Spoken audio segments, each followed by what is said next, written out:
Mayor Allen, it is now 5:15. Once we have a quorum of council on camera, you may begin the meeting. Thank you. 1, 2, 3, 4. Can I have a mover and seconder to reconvene the budget meeting, please?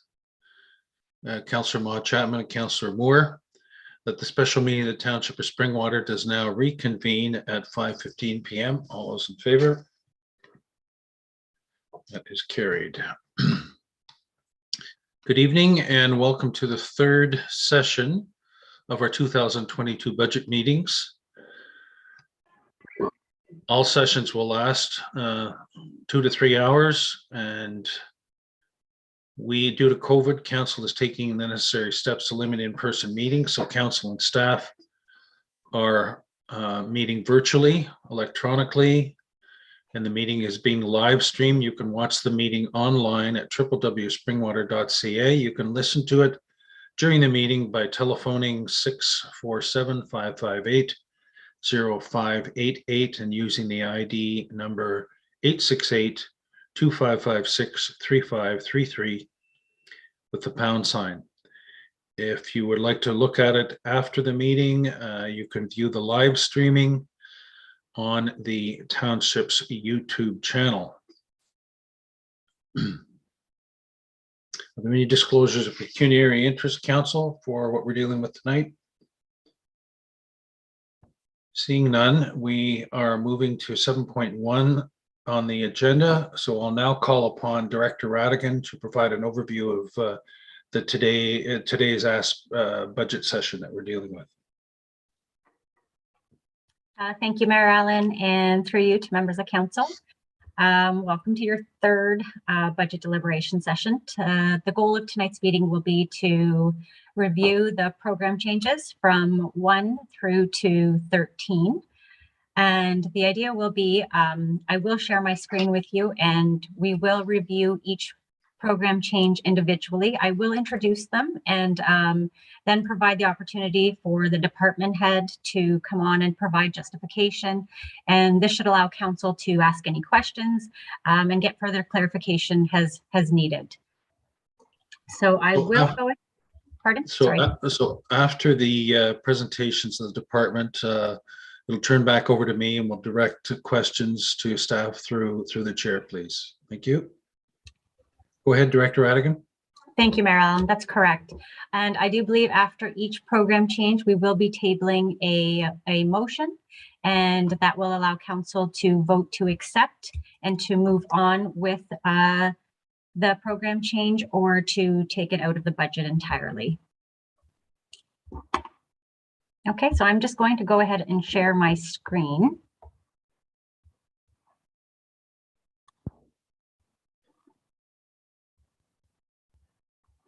Okay, so everyone can see that. So today council will be reviewing 13 of the 14 proposed program changes. The 14th program change is actually from the SSEA for the Sustainable Severn Sound, and that will be brought back to council, I believe, at the December 16th date. So we are going to start this evening with program change number 1, and that's for the Junior Plans Examiner Intern Inspector. The gross expense is $67,423, and that is to be funded entirely through building user fees, having zero impact on the tax levy. I'll turn it over to CBO Verstraeten for further information. Mr. Mayor and members of council, the building department is requesting approval of a Junior Plans Examiner Intern Inspector as a permanent full-time position. The building department currently consists of 3 full-time building assistants, but 1 has been on loan from Parks and Recreation Department. We currently have 3 building officials, 2 primarily dedicated to inspections, 1 primarily dedicated to plans review, with staff cross-trained to cover each other off. We have a new Deputy Chief Building Official who is currently learning our new systems. And lastly, a Chief Building Official. The new Junior Plans Examiner role objectives: train in-house to replace an inspector or plans examiner if a vacancy happens. Conduct plans review for small projects and possibly preliminary planning review of staff shortages and planning. Conduct inspection of small projects should coverage be needed. Training a new building official in an industry that has a major shortage of trained professionals in hopes of retaining them for future. Provide that individual with more code knowledge to answer basic inquiries. Have an individual that can have a cursory look at permits, coming in and advise of missing documents prior to waiting for a full review to take place. This allows applicants to obtain required documents while waiting for review. We currently have 8 full-time staff working in building, which includes 1 on loan from Parks and Rec. Adding the junior plans examiner position will still leave us with 8 full-time employees in the building department. Essentially, we'll be changing a role of a full-time employee from administration fully to a junior plans examiner intern inspector role. We then will hope to gain enough efficiency from CityView to backfill administration position with a part-time employee or student. I believe the reserves will be much higher than the $700,000 by the end of the year, and housing projections look strong into the future for Springwater. When applicants have calls answered after regular business hours or received emails from myself or staff on weekends, this should be recognition as part of the overcapacity limits recognized by the Service Delivery Review. We are in a department that generates revenue by issuing permits. Not having staff has the opposite effect. Our 2 biggest inefficiencies are wasting time on the phone for inquiries of, when's my permit going to be ready? The second is people frustrated with the time it takes to get permits issued and having to enforce construction without a permit. This takes 4 times the time, costs every permit holder money, has a poor customer experience, involves added inspections, potentially court costs. I'm asking you at this time to approve the junior plans examiner position, as it is your building department that is going to have to service all the new developments, which should in turn finance and the future positions that may be required.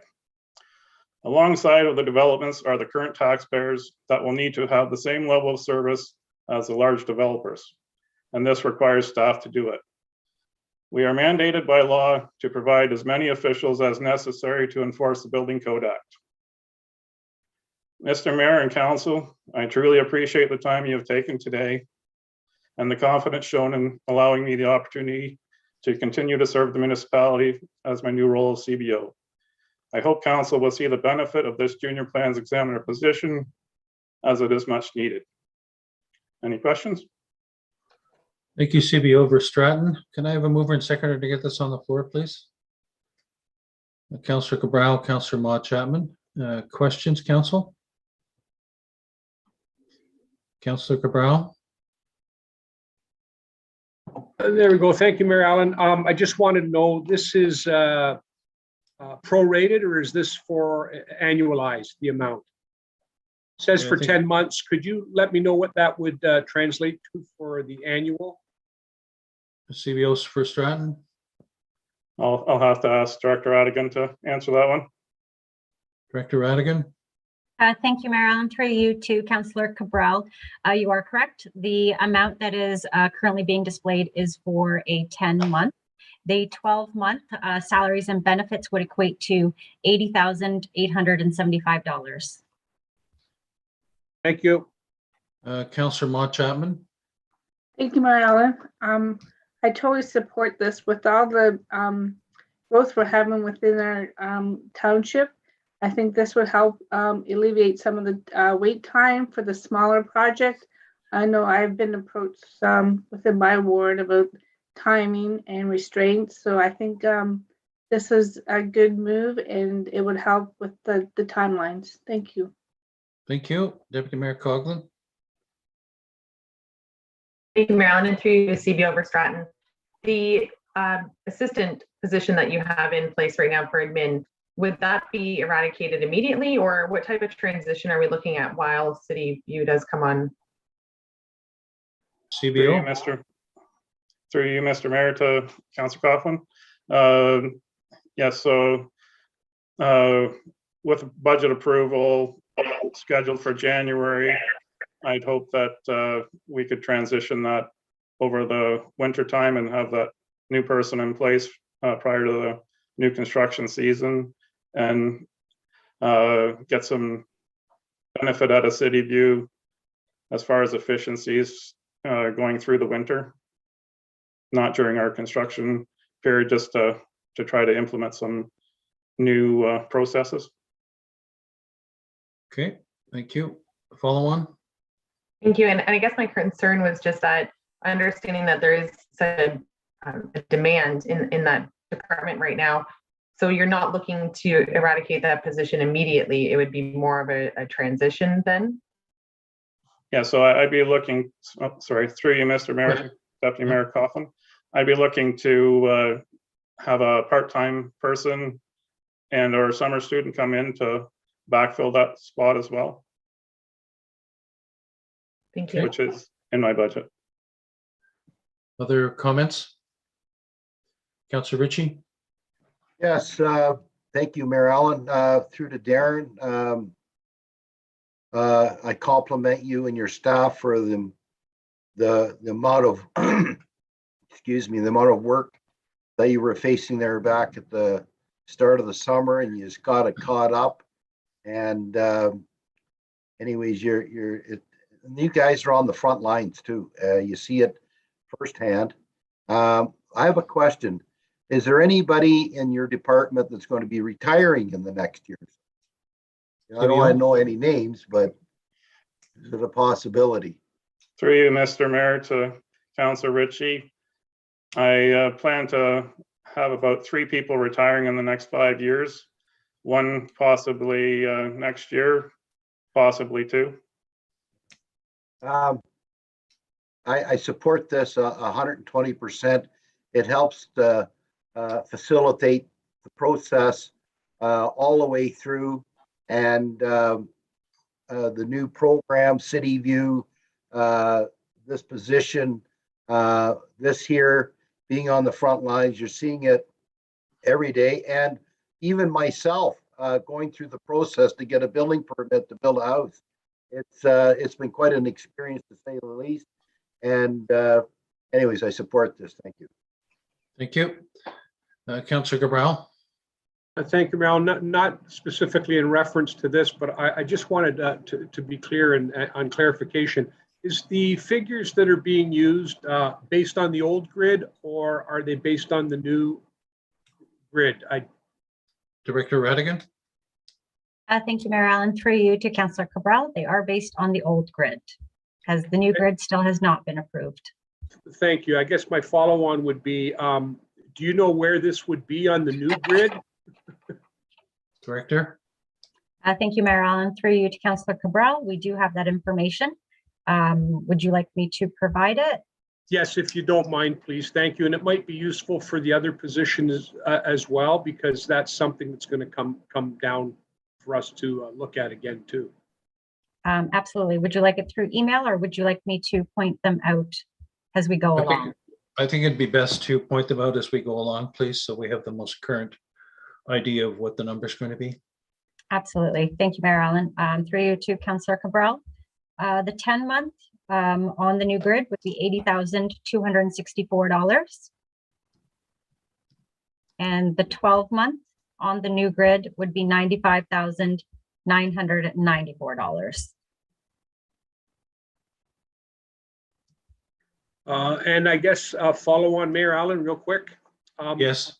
I know that when we were looking at budget, we had looked at a number that included all of the, I guess, everybody going to the new grid. So that number would be a little bit skewed based on this if the grid was approved for the new hires. Is that correct, or am I misinterpreting it? Director? Thank you, Mayor Allen. Through you to Councillor Cabral. You are correct. It would be slightly skewed as a result. It's difficult to provide different budgets with especially the compensation review not being approved. And so hence why we are still we're providing the currently approved grid rate right now. Thank you. Okay. Other comments? Okay, the motion is that the program change PC number 1, Junior Plans Examiner, Intern Inspector be included for consideration in the final draft of the 2022 budget. All those in favor? Any opposed? Nobody's opposed. That's carried. Thank you. Next is item 7.2, program change number 2, the accounts payable and receivable coordinator. Director Radigan. Thank you, Mayor Allen. I'm just going to quickly share my screen.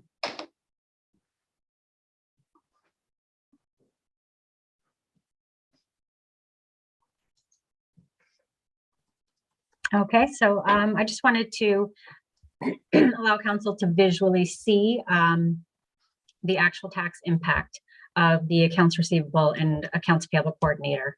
The gross expenditure is $58,974, and the revenue or the offset is actually $14,743, and that'd be coming from water, wastewater, as well as building. And that's because a portion of that position would be dealing with water, wastewater, and building accounts receivable and accounts payable invoices. And the net impact of the tax levy is actually $44,231 and $44,231, the 0.27% impact on the levy. I'm just going to stop sharing my screen as I do have a little write-up that I would like to share. So the finance department is proposing the addition of an accounts payable and accounts receivable clerk. The township processes approximately 7,000 accounts payable invoices per year with an approximate value of just over $45 million. These are invoices received by the township for either operating or capital costs that would require payment, whether it be for construction, utilities, contract services, etc. So this function is currently divided between the customer service representatives as well as the financial analyst. The township invoices approximately over 700 invoices per year to either subdivider accounts or for other departments, including fire, infrastructure, and operations. Now, these are all invoices that the township would bill to clients or subdividers to ensure we are reimbursed for expenses incurred on their behalf or revenue that may be owed to us for any potential reason. These accounts receivable duties are currently being performed by the Procurement and Claims Administration Coordinator. Based on the presentation earlier today, it's clear the finance team is working well over capacity at 128%. The current roles and responsibilities of this position are spread out amongst various individuals within the department who are currently working over capacity and are unable to maintain workload in its current capacity. The current structure is also not conducive to staff working at the level of expertise they were originally hired for, and as a result, there is additional burden placed on senior staff within the department. This results in an additional administrative burden at the director level, hence leaving less time for strategic planning. Staff have also had discussions with our auditors, Baker Tilly, where they would encourage and recommend additional internal controls, and an accounts payable, accounts receivable function would allow the township to do so. Proper internal controls would ensure the segregation of duties and would also reduce any future risk to the township, as this position would be entirely dedicated to this role. The current spread of the workload provides for inconsistencies, potential errors, and additional time required to produce payments or issue invoices due to distractions. The cost of this position to the township is once again $58,974, of which $14,743 would be funded by water, wastewater, and building. The net tax impact would be $44,231. Thank you, and I'd be happy to answer any questions. The mover and seconder to get this on the floor, please. Councillor Cabral, Councillor Moore. Comments, questions? Councillor Cabral. Thank you, Marilyn. Just stepping back to the last one, if you could provide the information on what that cost would be on the new grid. Director. Annualized would be better, please. Absolutely. Thank you, Mayor Allen. Through you to Councillor Cabral. The annualized amount for an APAR coordinator on the new grid is $71,108. And through you again, Mayor Allen, the 44,000 offset, that portion that's offsetting it, that remains the same, does it? Director? That changes too? Thank So you, Mayor that's Allen. based on a percentage. Okay, thank you. That's okay then. Okay, other comments?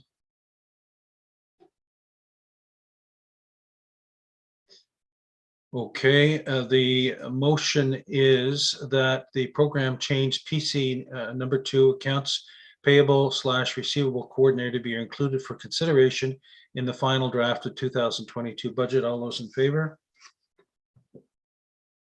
That is carried. 7.3 is PC3, which is a fees and charges study, which is in tab 4. Director Radigan. Thank you, Mayor Allen, and through you to members of council. The Finance Department is proposing to hire a consultant to conduct a fees and charges study. This project would review and analyze the current user fees and charges in comparison to similar municipalities in Ontario. Not only would it ensure we are consistent, it would also ensure that we find any additional revenue sources we have yet to tap into. Most Ontario municipalities, excluding the City of Toronto, have limited sources of funding, and the majority of their revenue base is made up of taxes. User fees and charges ensure the township is recouping any expenditures created by single-use services, ultimately relieving the financial impact placed on reserves and taxation. The study would incorporate the entire township, with the exception of any fees that are provided through legislation, such as the building departments. The estimated cost of this program change is $25,000. Thank you, and I'd be happy to answer any questions. Mover and seconder to get this on the floor, please. Councillor Moore, Councillor Maude Chapman, questions, comments? Councillor Maude Chapman. Thank you, Mayor Allen. Through to you to Director Radigan. So the study would be based on rentals of all programs like fitness, the hall rentals, the pavilion rentals, things like that. If you can just clarify that for me. Director? Thank you, Mayor Allen. Through you to Councillor Maude Chapman. That is correct. The study would encompass any rentals to ensure that we are at a consistent rate compared to our surrounding municipalities or even similar municipalities of our size. So the idea would be to ensure that we are at least at par with them, and hopefully, if possible, if we can find any additional revenue, that would definitely be of assistance. Just to Follow on. Thank you, Mayor Allen, and through to you. When have we had a study before, or when were the last updates of user fees? Is that just based on like knowledge or coming up with something on our own? Director? Thank you, Mayor Allen. Through you to Councillor Maude Chapman. In my understanding, we have not had an external review of our fees and charges. We have internally, the Finance Department has compared surrounding municipalities, but that is also based on perhaps 2-3 years ago. I do believe it would be beneficial to have an expert in the area review not only surrounding municipalities, but like-sized municipalities throughout Ontario. Thank you. Director Radigan, would this cost of this be allocated to the different departments? Through you, Mayor Allen, no, it would not be. It would not entail the building department or water or wastewater departments. It would just encompass the entire municipality. So as a whole, that would be a cost to, it would be a corporate cost to the municipality. Okay, Councillor Moore. Thank you, Mayor Allen. I was thinking that the user fees across our own township are quite different from from area to area. So it's not only comparables to other municipalities, it would be comparables to our own facilities. So I think it's a really important study to do. So just a comment. Thank you, Councillor Cabral. Thank you, Mayor Allen. I think it's important for see how we compare, but I'm just curious to know whether or not user fees are not something that's, you know, fairly readily accessible through our website. Are our user fees not posted for the various things? I just see $25,000 as a fairly substantial amount for somebody to gather that kind of data, average it out, make a presentation to council and tell us here's where you might want to consider being with your fees. I certainly am not suggesting that we put the burden onto staff, but I'm just questioning the amount itself, because it seems like a fairly significant amount to do, you know, municipalities that are similar to our size. So that's the only comment I have. I just kind of think it's a bit pricey. Director Radigan. Thank you, Mayor Allen. Through you to Councillor Cabral. That is an estimate based on our current knowledge to date, based on having discussions with other municipalities as well. I'm not 100% positive if it would come in lower than that. There's definitely a possibility. However, staff, that's our best guess at this point in time. CEO Schmidt. Thank you, Mr. Mayor. Yeah, just further to Director Radigan's comments, that's right. It is our best guess at this time. But if you break it down, $25,000 by an average cost, hourly cost of $500 for consultants, you're looking at about 50 hours of work. So if you break it down to that perspective, it's likely in that ballpark. And the idea is that the Director Radigan's comments, since I've been here, we have not done a full-blown fees study for the corporation. We've done it in building services specifically, but not a full-blown corporate fee review. We've done it. We've looked at some. We've updated our fees, if you will, to try to be competitive, but we have not done a full-blown review of our fees corporately. So. Thank you, Councillor Ritchie. Yes, thank you, Mayor Allen. Can we not do this in-house? Like, can we not just call around, like, the neighboring municipalities, Tiny Tay, Oro-Madani, Clearview, Wasaga, pay me $500 and I'll soon get you some results. Like, I'll ask CAO Schmidt first, please. Thank you, Mr. Mayor. With all due respect, Councillor Ritchie, I believe you may have missed the last session with our consultants, and so to Councillor Cabral's comments, he mentioned that he wouldn't want to put the burden on staff, and I wouldn't either. Right now, we just don't have the staff resources to be able to conduct such a study in a timely fashion. So to me, in order to get this study done, it is something that we would be looking for a third party to assist us with. And I think the payback on this would be very short to be able to recoup the $25,000. Go to Deputy Mayor Coughlin first, and then you, Councillor Cabral. Thank you, Mayor Allen, and through you. As this is a one-time cost, the identified funding source, is there thought given to pulling from reserves in order to alleviate the tax base moving forward? Director Radigan. Thank you. Through you, Mayor Allen, to Deputy Mayor Coughlin. We have been throwing around some ideas. Since it is one time, we could put forward funding it through the tax rate stabilization reserve. Since it is a one time, I think that would be appropriate. But at this point in time, we just brought it forward as part of a tax levy adjustment. Okay. Councillor Cabral.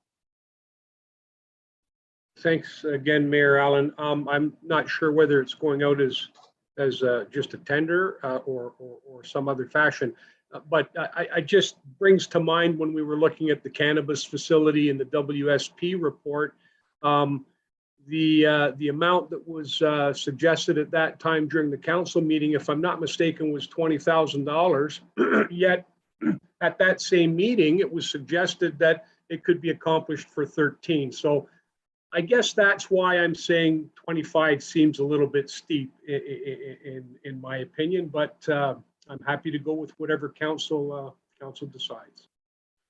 But Director Radigan, this would be through the normal RFP process. We'd get bids in and pick the most competitive bid, I presume, right? Thank you, through Mayor Allen. Based on our updated procurement policy, I believe we could go through and receive 3 quotes. We do have the option to still go out and do a public tender. That could definitely be provided as well. Okay, any other comments on this? Do we want to make an amendment to consider having this come from the tax rate stabilization instead of operating? Deputy Mayor Coughlin? Thank you, Marilyn, and thank you for bringing that up.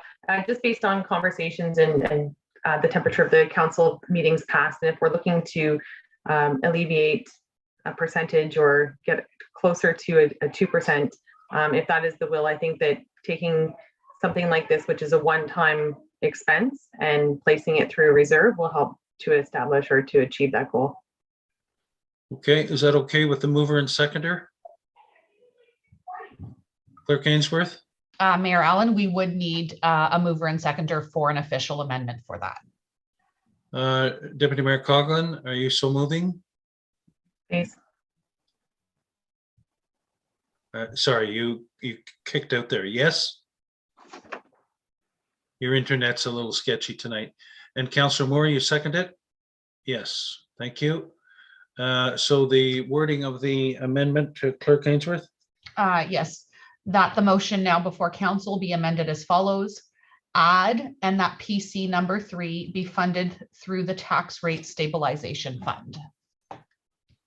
Okay, all those in favor?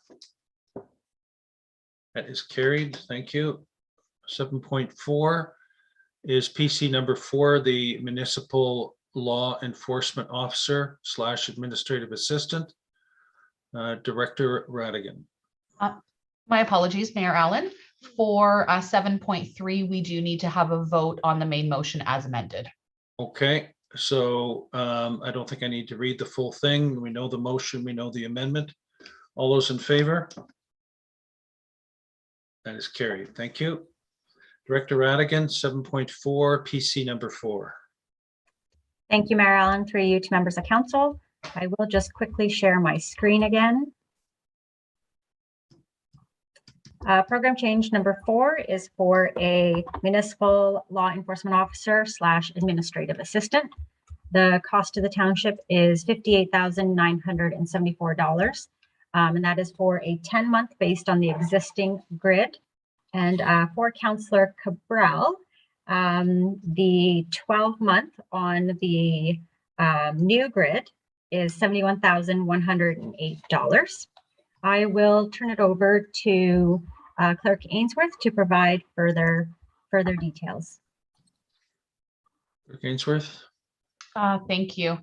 The Clerks and Bylaw Enforcement Department is requesting the addition of a municipal law enforcement officer / administrative assistant as a permanent full-time position to the department complement. For ease of reference, I will refer to this position as the MLEO / admin assistant. The Bylaw Enforcement Department currently consists of 2 full-time officers, one being a supervisor of municipal law enforcement, and as well as 2 proposed part-time summer student positions.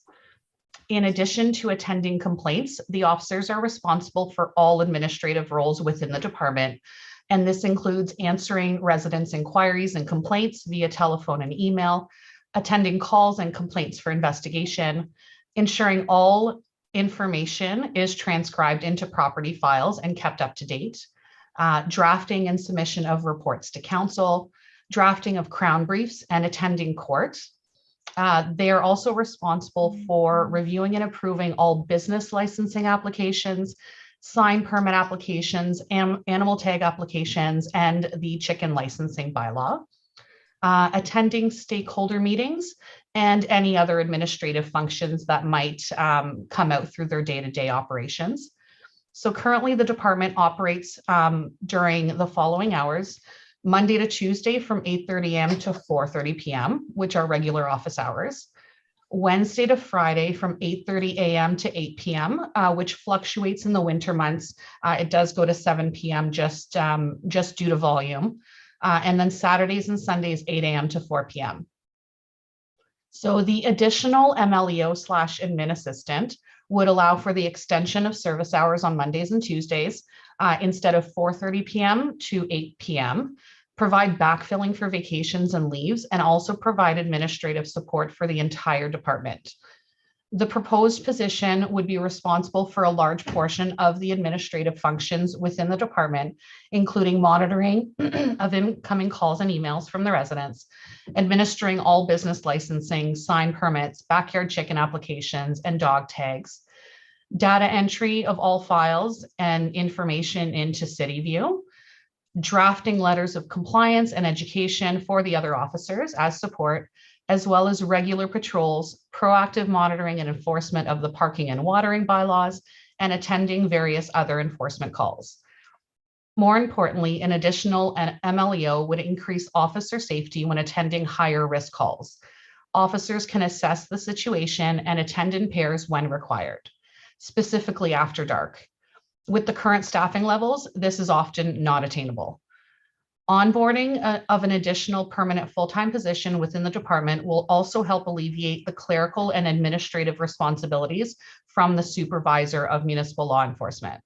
Little time is available currently to dedicate to projects, review of bylaws, and strategic priorities, which is where the focus of the senior officer should be. There are a number of bylaws that require review, update, and new bylaws that staff feel are needed within the township, which unfortunately cannot be completed due to capacity issues. Staff simply do not have the time to dedicate to these projects. As noted in the resource capacity summary report presented to council earlier today, current bylaw enforcement staff are greatly over capacity. The supervisor of law enforcement is noted at 137%, and the MLEO currently on staff is noted at 113% capacity. So this will continue to climb as the township's population increases, which will result in an increase in inquiries and complaints to the department, an increase in the licensing and permits that come through the township, as well as an increase in complexities of the files. So when responsibility of bylaw enforcement was added to the clerk's portfolio in 2020, I began to see firsthand the volume of inquiries and complaints received by the department. While some of that can be attributed to COVID, the data shows that the increased activity has been trending far before COVID was a concern. It continues to significantly increase year over year, as seen in the charts included in the program change. I truly believe that this full-time MLEO admin assistant is greatly needed, which is why Officer Kellington and I have brought it forward for a second year in a row for consideration. I am available for any questions, as well as Officer Kellington, and thank you for your time. Thank you very much. Mover and seconder to get this on the floor, please. Councillor Maude Chapman, Deputy Mayor Coughlin, questions, comments? Councillor Hannah. Thank you, Mayor. I guess through you to the clerk. In the report, it also talks about the increased population have an impact on our bylaw. Is there any opportunity to download some of this cost as DCs because of the growth? Clerk Ainsworth. Thank you, Mayor Allen. I would have to direct that to Director Radigan. Director. Thank you, Mayor Allen. Through to Councillor Hannah. I don't believe that would be an applicable. I'm not sure if it would be applicable to growth. I would have to relate that back to CAO Smith. He's shaking his head to the negative. CAO. Thank you, Mr. Mayor. Development charges are specific to capital growth, capital expenditures, not operating expenditures. So they would not be applicable for this. Follow on. Thank you. I was trying. The other observation I have is that over the years, well, the last few years, the OPP have downloaded some of their responsibilities onto our bylaw. And I would just like to mention that going forward with the new policing structure, that maybe we try to push some of it back to them, but at least make sure they don't give our township any more responsibility. Thank you. Councillor Mott Chapman. Thank you, Mayor Allen. And through to you, we also have a part-time in the summer months, I believe. And secondly, I think with the volume of complaints on this list and the growth that we are going to experience in the next, I don't know how many years, I think it's well needed. Are there some complaints that maybe we don't get to and or it's a longer length of time that we get to? Start with Clerk Ainsworth, please. Thank you, Mayor Allen. I'll start and then I will defer to Officer Kellington. The length or how long it would take to deal with a call really depends on the type of call, the complexities surrounding it. So something as simple as, a parking infraction can be fairly quick, but if you're looking at the Dog Owners Liability Act, that's where you can see things get a little more complicated. It involves court, witness statements, investigations. So there could be a very large span in time between the various types of calls and complaints. But I'll defer to Officer Kellington if she has any further comments. Thank you. Officer Kellington. Good evening, you Mayor Allen to Councillor Mott Chapman. Clerk Ainsworth is correct. So it all depends upon the complexity of the call. And when it comes down to property maintenance as well, that takes a great deal of time. You start off with your first investigation and then you have a time frame to have the property come into compliance, and then you have to do a re-inspection. Sometimes, again, our department we try to work with the residents to gain compliance. So we do have sometimes an extension period. So then we do have to attend that property again. So again, it all depends upon the complaint that does come through, the complexity of them. And you did ask the question about if we had a part-time position for the summer. We did, this year, we did receive 2 summer positions and there were 2 summer students with us. Thank you. Deputy Mayor Coughlin. Thank you, Mayor Allen. I guess this is further to Councillor Hannah's comment about OPP and downloading. So at the provincial level, with the Landlord Tenant Act and such acts being downloaded as well onto our bylaw officers, has there been any talk of flow-through funding sources available? Start with Clerk Ainsworth. Thank you, through you, Mayor Allen. I am not aware of any.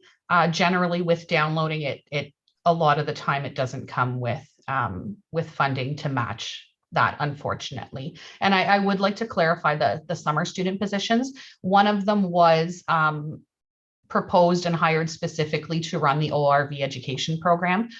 Prior to this summer, we did only have 1 summer student within the bylaw enforcement department as a regular occurrence. Thank you. Councillor Moore. Thank you, Mayor Allen. Through you to Clerk Ainsworth.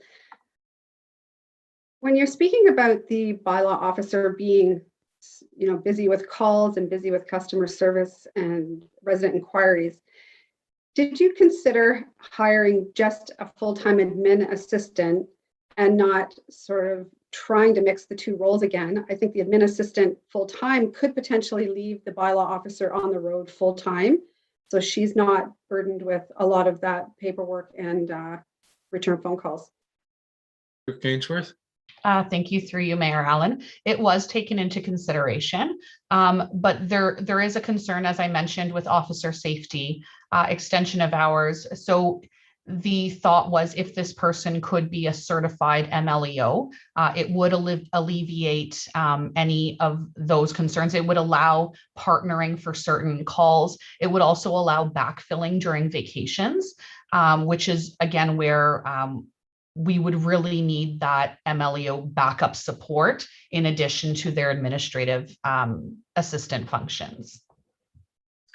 Follow on. Just to follow on, I guess my only concern, Clerk Ainsworth, is again muddying those roles. And as we heard in the service delivery review, that some of the staff were unhappy with having their roles so ill-defined. So I just a comment really around making sure that those staff know exactly what their roles are and that they're defined really well. That's all. Thank you. Councillor Cabral. Thank you, Mayor Allen, and I'm going to need a little bit of help with this. I'm just trying to recollect. We had one bylaw enforcement officer, and then I believe there was a part-time bylaw enforcement officer. I'm going back either last year or the year before, so it would be either 2020 or 2019. The part-time officer retired, and then I don't know how it happened, but we ended up in the new year hiring a second full-time bylaw enforcement officer. And I'm just wondering like what time frame that happened over. I'm hoping someone on staff can help me fill in those gaps. But I think it was, yeah. Yep. Clerk Ainsworth, we'll start. Thank you. Prior to 2018, there was only one municipal law enforcement officer with the township, as well as a summer student position. In 2018 is when council approved a second permanent full-time position. From my understanding, and I might have to be corrected for this due just to the fact that it was prior to it being combined with clerks, I do not believe there was ever a part-time law enforcement officer. I think it just went from the one, and then in 2018, the second one was added as a permanent full-time position. Thank you. Follow on, Mayor Allen? Yes. I also had some concerns with respect to the dual role. I mean, a municipal law enforcement officer does do training. Most of them go to college for a couple of years, if not further education than that. And based on that, they are given a pay scale on responsibility and duties and whatnot. I just also feel the same in the sense that it might be more appropriate to put two. I understand the backfilling aspect of it too. I'm wondering if there's a possibility to look at maybe a part-time position to permit the bylaw enforcement officers to do that, like a full-time, part-time. I don't know if that's something that could be looked at. Just a thought. I do think that it's a little bit tough for someone to be a municipal law enforcement officer and then also be tasked with administrative duties in the office, unless they're part and partial too. Clerk Ainsworth. Thank you. Through you, just some clarification on the role. The main function of the role will be administrative. They will be dispatched, if I can use that word, by the other law enforcement officers when needed. Or when they are backfilling for vacations, that's where they will, attend the calls. So it will be very clear what their roles will be throughout the three different officers that we have in the township. They will be acting based on being dispatched to a call by one of their senior officers. Deputy Mayor Coughlin. Thank you, Marilyn. Just 2 points. I see this role being similar to that of our fire admin, in that the admin is the majority of the role. However, responding to calls becomes a portion of it. But further to our meeting today, I do see a trend in these positions because we are lagging behind and we are trying to relieve some of our senior management or other positions with this. And just an idea about having the service spring water become a priority and how that could be a council directive to alleviate this with that, the Staples easy button, one call directed, and it would alleviate that from this. So I'm curious if there's an opportunity for council to have more of a discussion about really charging forward with this service spring water, because we are seeing it over and over again. And as we did earlier today, that the admin portion is causing a lot of the overtures on our staff. So I don't know at what time, through you, Marilyn, to Clerk Ainsworth, a discussion or a roundtable about something like that, or whether that would be just direction to staff. Because as Councillor Cabral just stated and Councillor Moore did eloquently earlier this afternoon, we are seeing that that is the trend across all of our departments. So I'm just curious if pushing forward with this service spring water would provide that alleviation that we're looking for. I'm going to go to CAO Schmidt first, and then Clerk Ainsworth. Thank you, Mr. Mayor. So obviously there was that discussion earlier today about developing a service spring water. So, you know, if council was on board, if you will, or supported something like that, obviously we would appreciate that and move that initiative forward. I guess, you know, with that said, you know, my hope is that council supports all of the program changes that you're seeing here tonight, and we move forward with those. And once we bring on those positions and get a better sense of you know, clarity in roles and responsibilities, whether or not our customer service representatives will be able to take on a little bit more as it relates to a service spring water, if you will. I will admit we will likely need some additional resources to implement something like a service spring water. So again, I'm in council's hands. I think it is something that we should be discussing, and we should try to at least begin those discussions and try to move forward and determine whether or not that is something that would work in the township. Like I said, I have reached out to some colleagues in King Township specifically, as well as some colleagues in the city of Barrie. I have not recently, but I have previously, and I'm happy to reach out to them again to see whether or not we can commence further discussions with them and get a better understanding as to how they've been able to implement their customer service areas and whether or not that would fit in with the township here. And this will be part and parcel of the KPI exercise that is going to be coming, won't it, CEO Schmidt? Thank you, Mr. Mayor. I'm not sure it's going to identify this specifically. It may. I think it's more, you know, key performance indicators as it relates to the services we're currently providing.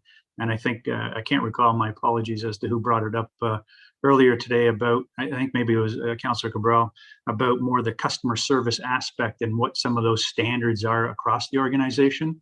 I do recall prior to me coming to the township, there was a customer service, I can't recall the actual name of it. I think it was a customer service excellent program that was put in place.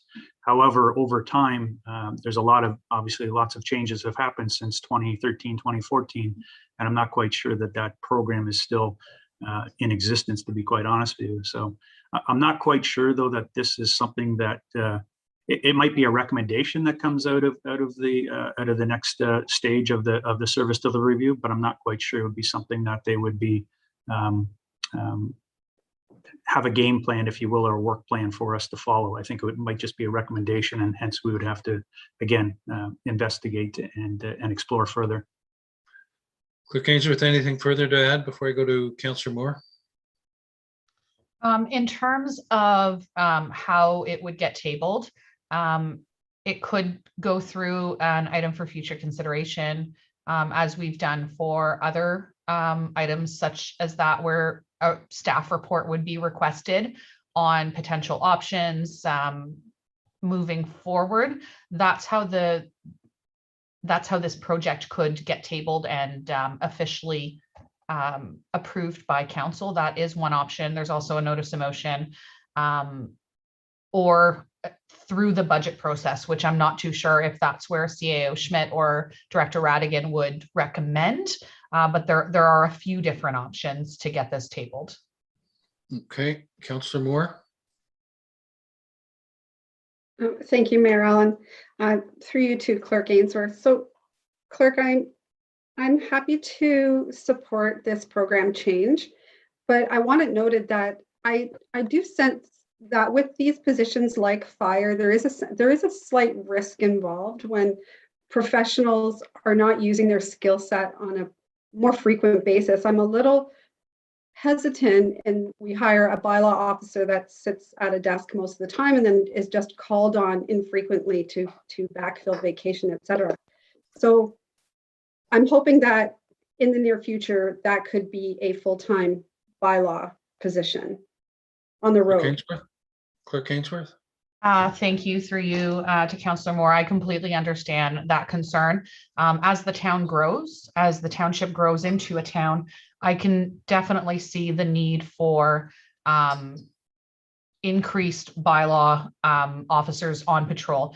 This position would be highly involved in all of the back end work, getting together the briefs for court. That keeps them fresh and up with legislation. Instead of, it's not going to be more of a data entry. They will be working with the two other officers in all aspects of ensuring that the files go from complaint to complete. And there would be enough on the road to keep that skill there and practiced and sharp. Okay, the motion before us is that program change PC number 4, municipal law enforcement officer / administrative assistant, be included for consideration in the final draft of the 2022 budget. All those in favor? That is carried. Thank you. 7.5 is program change number 5, facilities supervisor. Director Radigan. Thank you, Mayor Allen. Through you to members of council, I will just quickly share my screen again. Program change number 5, facility supervisor. The cost on the old grid, or the existing grid, sorry, is $87,122.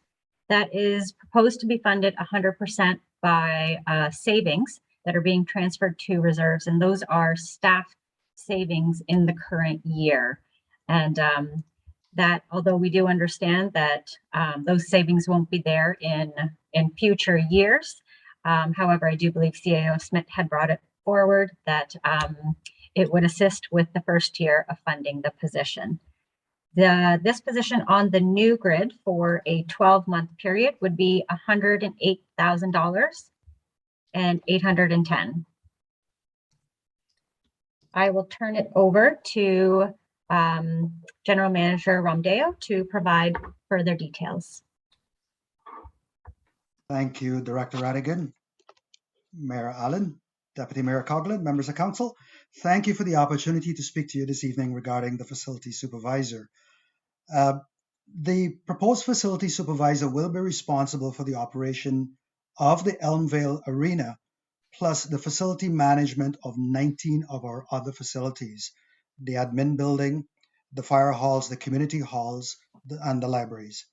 In addition, they will have 8 direct reports. Without this position, the responsibility for the facilities rests with the manager, which from a span of control perspective puts that manager at a disadvantage, being also responsible for the recreation program and also responsible for the parks program. By filling this position, what we hope to do is to get ahead of our operation and maintenance issues in the facilities, such as the maintenance of it, such as the assessment, such as the custodial duties, and to ensure that we adhere to the legislative requirements, such as the Ontario Regulation 27805, which is designated substances in the buildings. So that's going to be the responsibility of this position. As I said, without it, all of it will fall back to the manager, which will put the manager at a disadvantage for the other programs that we hope to take forward in recreation and in parks. So thank you. Okay, could I have a mover and seconder to get this on the floor, please? Councillor Moore, Councillor Cabral, comments, questions? Councillor Maude Chapman. Thank you, Mayor Allen. Through to you. Just a quick question. Would they also look after the outdoor facilities too? General Manager. Through you, Mayor Allen, to Councillor Chapman. When you say outdoor facilities, could you clarify which one you meant? Like pavilions, parks, things like that. Through you. General Manager? Yep. Through you, Mayor Allen, Councillor Chapman. Yes, the maintenance and those aspects would fall in their eventual responsibility, yes. Councillor Cabral? Thank you, Mayor Allen. Just a question with respect to the funding. It's apparently from savings. Is this savings specifically within the department, or are these savings that could be utilized for another position as well? I'm just trying to understand that.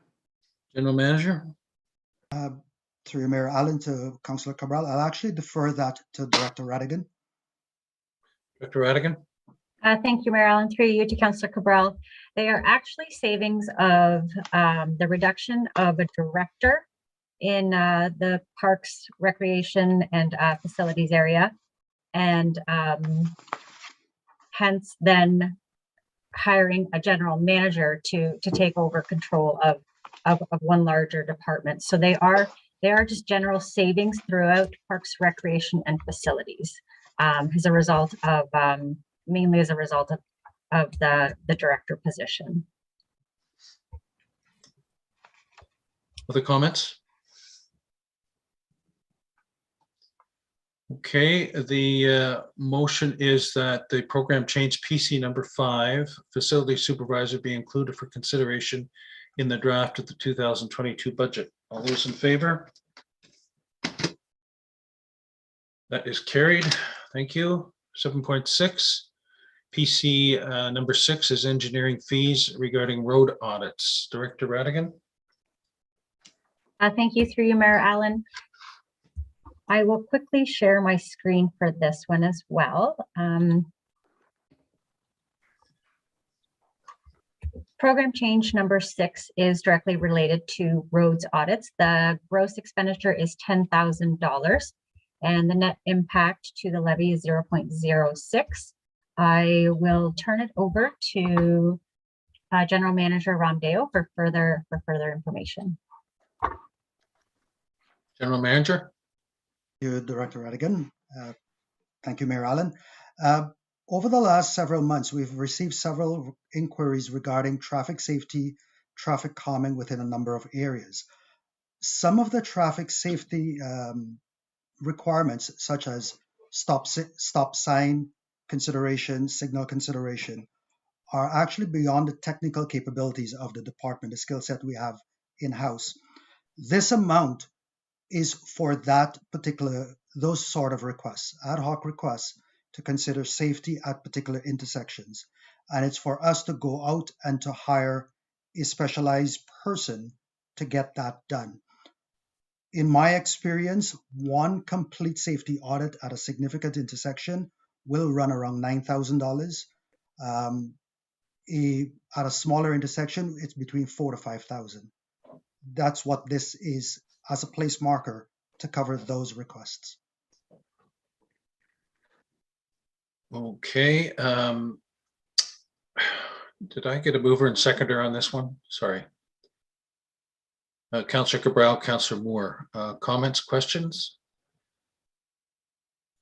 Councillor Ma Chapman. Thank you, Mayor Allen. Through to you. I know we've had lots of traffic calming complaints this year. I've had lots in my ward. So my other question is, same as the fee study, is it possible to take that out of another reserve? General Manager, or sorry, Director Radigan. Thank you, through you, Mayor Allen. I do believe this is an ongoing request, and hence I would not recommend funding it from a reserve. Thank you. I think Councillor Cabral had a card up, then Deputy Mayor. Thank you, Mayor Allen, but I'll pass. I'll give it to a Deputy Mayor. Thank you. Deputy Mayor. Thank you, Mayor Allen. I'm just curious if I could, through to General Manager Romdeo.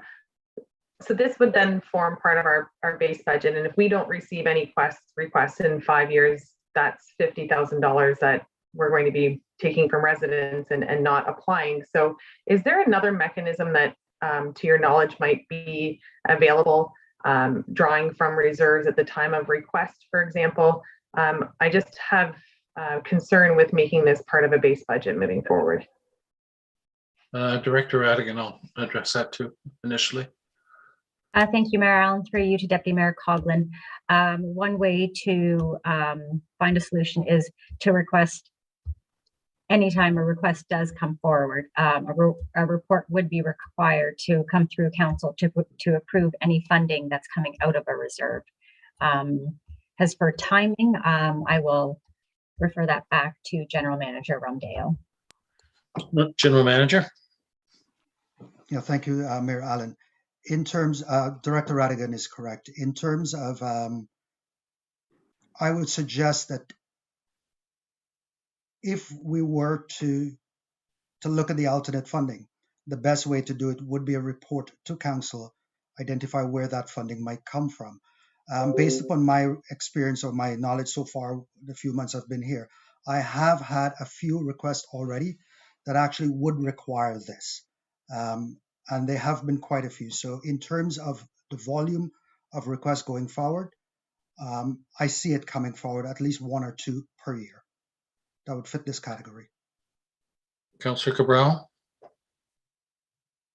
Thank you, Mayor Allen. I guess I'm just questioning why this isn't just, part of the operational funds for roads. It deals with traffic, it deals with roads, it's right up that alley. Maybe it might be more appropriate to actually just increase the operational budget to take this into consideration, and that it would have to come from the operational budget for roads in the future, but it would be increased by the $10,000 presently. Is that something that might be possible to do? I had that question as well, Director Radigan. Thank you, Mayor Allen. Through you to Councillor Cabral. Just so I'm understanding your question, Councillor Cabral, are you stating to increase the base budget? As part of the maintenance for the department. Yes. I believe the reason this was requested to come through as a program change is because I don't believe it's legislated. And so we thought it would be best if council made the recommendation to make it part of the base budget on an ongoing basis. But I don't believe there are funds available. They are committed in terms of where spending goes internally right now for maintenance.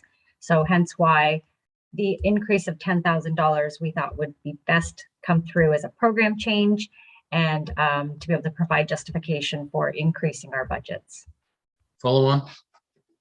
Yeah, I can certainly understand that much of the maintenance and that kind of work that we do on our roads is legislated, but I also know that there's quite a bit that goes on that we do that we don't have to do. Like there's certain boulevards maybe that we're cutting and certain areas that we're tending to. So I'm just suggesting that might be an easier way would be to just increase that operational budget by $10,000 with the marker beside this. Should it come up, and if it doesn't come up, then maybe it could be utilized elsewhere in the following year at the end of the year.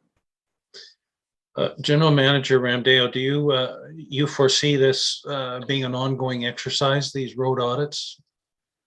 Thank you, Mayor Allen. At least for the first few years, I do see that. I do expect that as we go forward over time, the requests should wane. That's based upon current situation. As we grow, I can't forecast what will happen there. If I were to weigh in on Councillor Cabral's option, it's not a bad option. I would actually support that. Director Radigan, do you see any problems doing that? Thank you, through Mayor Allen. To clarify, by approving this program change, we are essentially doing that, adding it to the base budget moving forward. We can go back and add it in the base budget. That's not a problem. But I believe approving it as a program change is essentially doing the same thing. Yeah, but optically, it's especially with the general manager saying at least for 2 or 3 years, this will be ongoing part of maintenance, even though not legislated. So because of the size of it initially and because of the nature of it, sure, the same net effect, but pulling it out of a program change and putting it into maintenance makes it an annual event that's subject to question and review, but it doesn't have to come up as a program change each year, I think is the line of thinking. So, Director Radigan? Sorry, through you, Mayor Allen, I just wanted to clarify. The idea is it would not come back to council. If it is approved as a program change this year, it would form part of your tax levy moving forward and hence not come back to council.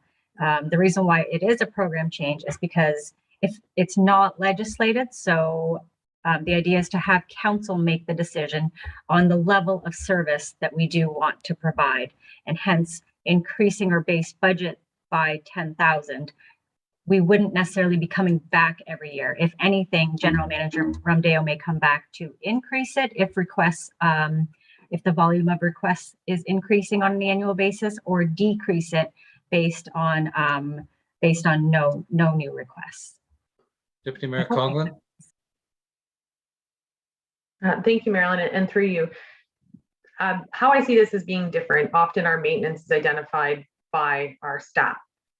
This I see as a resident request, and I'm just curious if that's how General Manager Romdeo sees these requests coming in is through residents, or is this going to be initiated by staff? Because to me that separates whether it should be part of a base budget or as part of an initiated council request.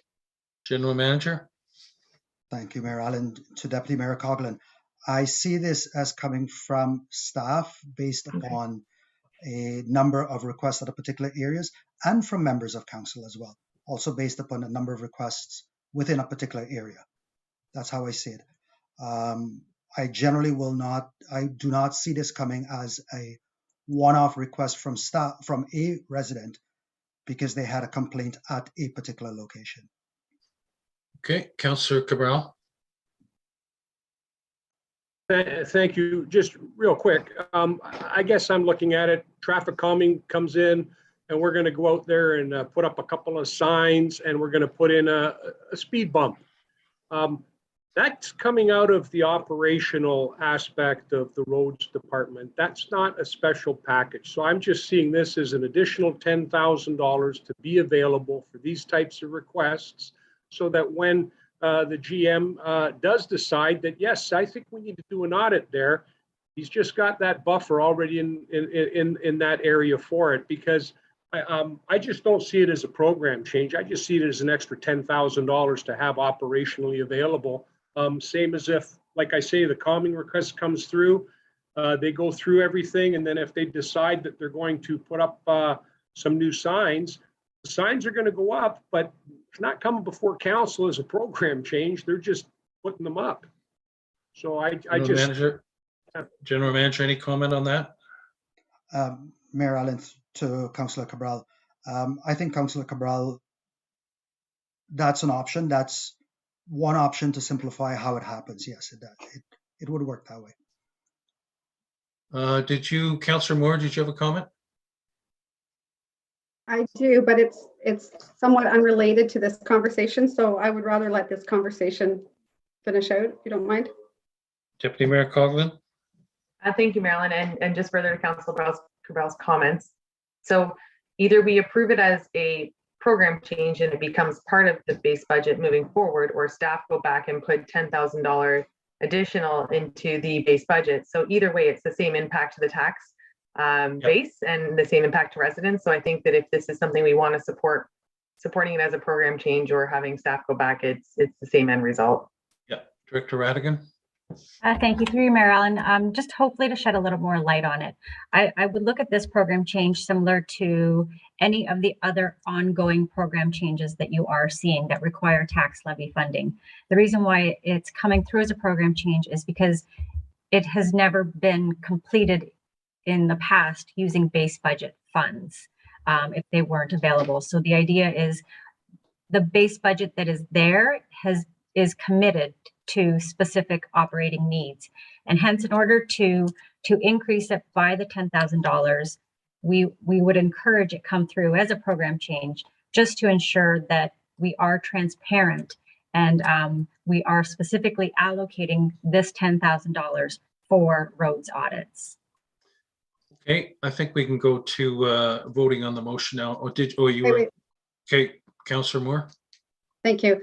To General Ramdeo, how do you see this playing out on a road potentially that crosses a county road?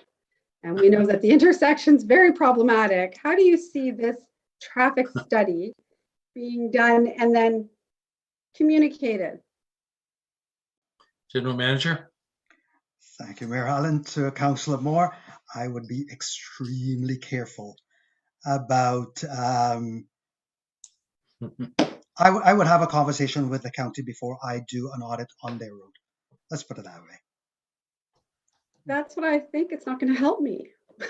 Oh, It's look to coming the in- it's greater coming in. good. Look to the greater good.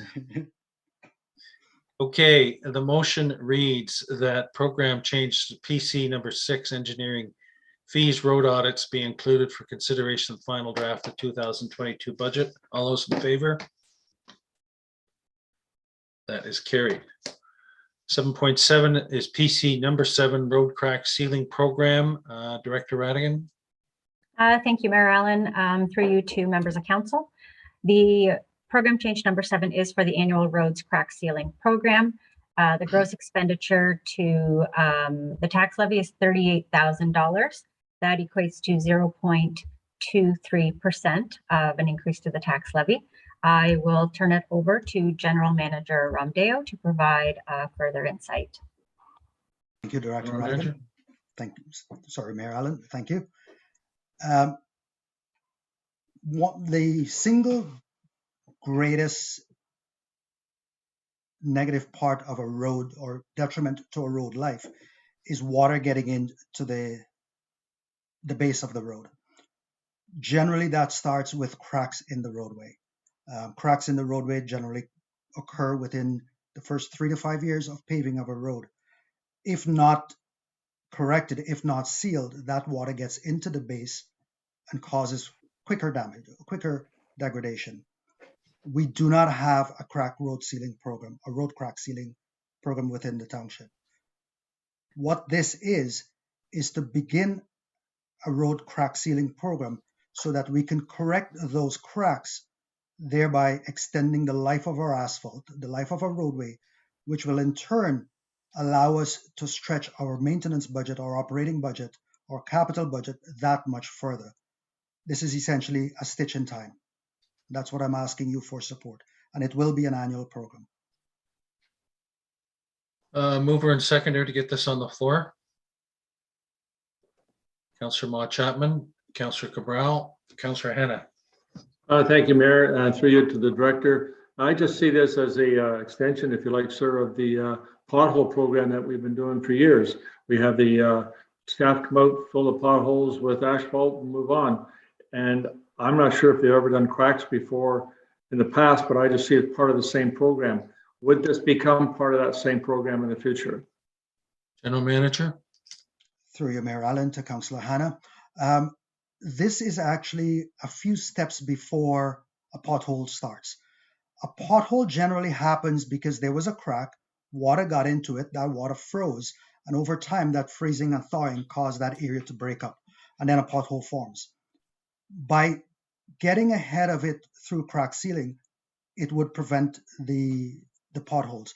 So it is just one more tool in our tool chest to extend the life of the asphalt.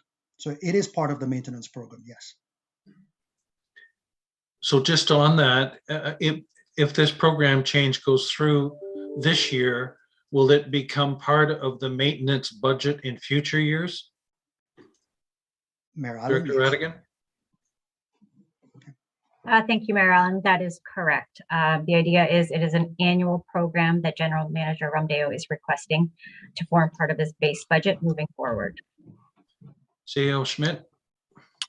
Thank you, Mr. Mayor. I would just add on to the comments that were made is again, this is part of our asset management program, and to continue that path, we need to start to implement some of these preventative maintenance programs that aren't currently in place, as GM Ramdeo mentioned. So again, as we continue to put more preventative maintenance measures in place, hopefully we can stretch out these assets, their lives a little bit longer, and not have to replace some of these assets in the timeframes, I guess, shorter than their expected useful life. So. Other comments, questions? Deputy Mayor Coughlin. Thank you, Marilyn, and through you to GM Ramdeo. So this would be something that we outsource, as I'm assuming for the 38 in the first year, and years forward, we're not purchasing all the equipment that would be required to do so, or is this something, and I don't pretend to have, I still can't do the difference between potash and whatever the guys are they're doing. So I'm just curious if if the cost is going to increase, or if it's something we see doing in-house, or is it something that will continue to be outsourced? General Manager. Through you, Mayor Allen, to Deputy Mayor Coughlin. Initially, it will be outsourced as part of our outsourced activities. We have had internal conversation if it's something that we could do eventually in-house and what it would take. But initially, yes, it will be outsourced. Okay. All right. The motion is that the program change PC number 7 road crack sealing program be included for consideration in the draft of the 2022 budget. All those in favor? That is carried. Moving on to 7.8 PC number 8 stormwater pond brush cleaning program. Director Radigan. Thank you, Mayor Allen. Through you to, I believe Deputy Mayor Coughlin had a question. Sorry, My apologies. It's just a comment. I just wanted to apologize to council. My internet is acting up, so I'm turning my camera on and off, and I do apologize for that this evening. But I am here and I am paying attention. I can't have the camera on, or everybody is broken up. Okay, thanks. Go ahead, Director Radigan. Thank you, Mayor Allen. Through you to members of council. The program change number 7 is for the, number 8 is for the stormwater pond brushing program. The gross expenditure to the tax levy is $40,000, and that equates to 0.25% of a levy requirement. I'll turn it over to General Manager Ramdeo to provide further input. General Manager. Thank you, Mayor Allen. The township owns 31 storm ponds as of today. And going forward, we will also be assuming others as development happens. Right now, and this will continue, we use township equipment to maintain and clear these ponds as far as we can reach. It is imperative that we keep these ponds clear because they serve as flood control within the municipality. All of these ponds have significant areas that are outside the reach of our equipment. And what I'm asking for is an ongoing $40,000 for us to access external equipment to clear one pond per year going forward. And so basically what I'm asking for is the funding to clear a pond or a particular pond once every 31 years so that we can mitigate the risk of flooding within the municipality. Did you say once every 31 years? That's what this will equate to. We use our own equipment to do most of the minor work, and we do that on an annual basis. This is for the more significant work in the center of the ponds, outside the reach of our equipment. Yeah. This is for the rental of the equipment, and we would do the work? Mayor Allen, generally the equipment will come with its own operator and its own trucks to carry the materials away. Okay. Mover and seconder to get this on the floor. Councillor Ma Chapman, Councillor Moore, comments, questions? Councillor Hannah. Thank you, Mayor. Just through you to the director again. Is this not something we could pass on to NVCA? General Manager. Through you, Mayor Allen, to Councillor Hannah. Short answer is no, they won't accept it. They might laugh at me, but no. Got a board meeting tomorrow. I could suggest it be added to their core mandate, Councillor Hannah. I think it's worth a try, Mayor. I support you in doing that. I'll get back to you on that.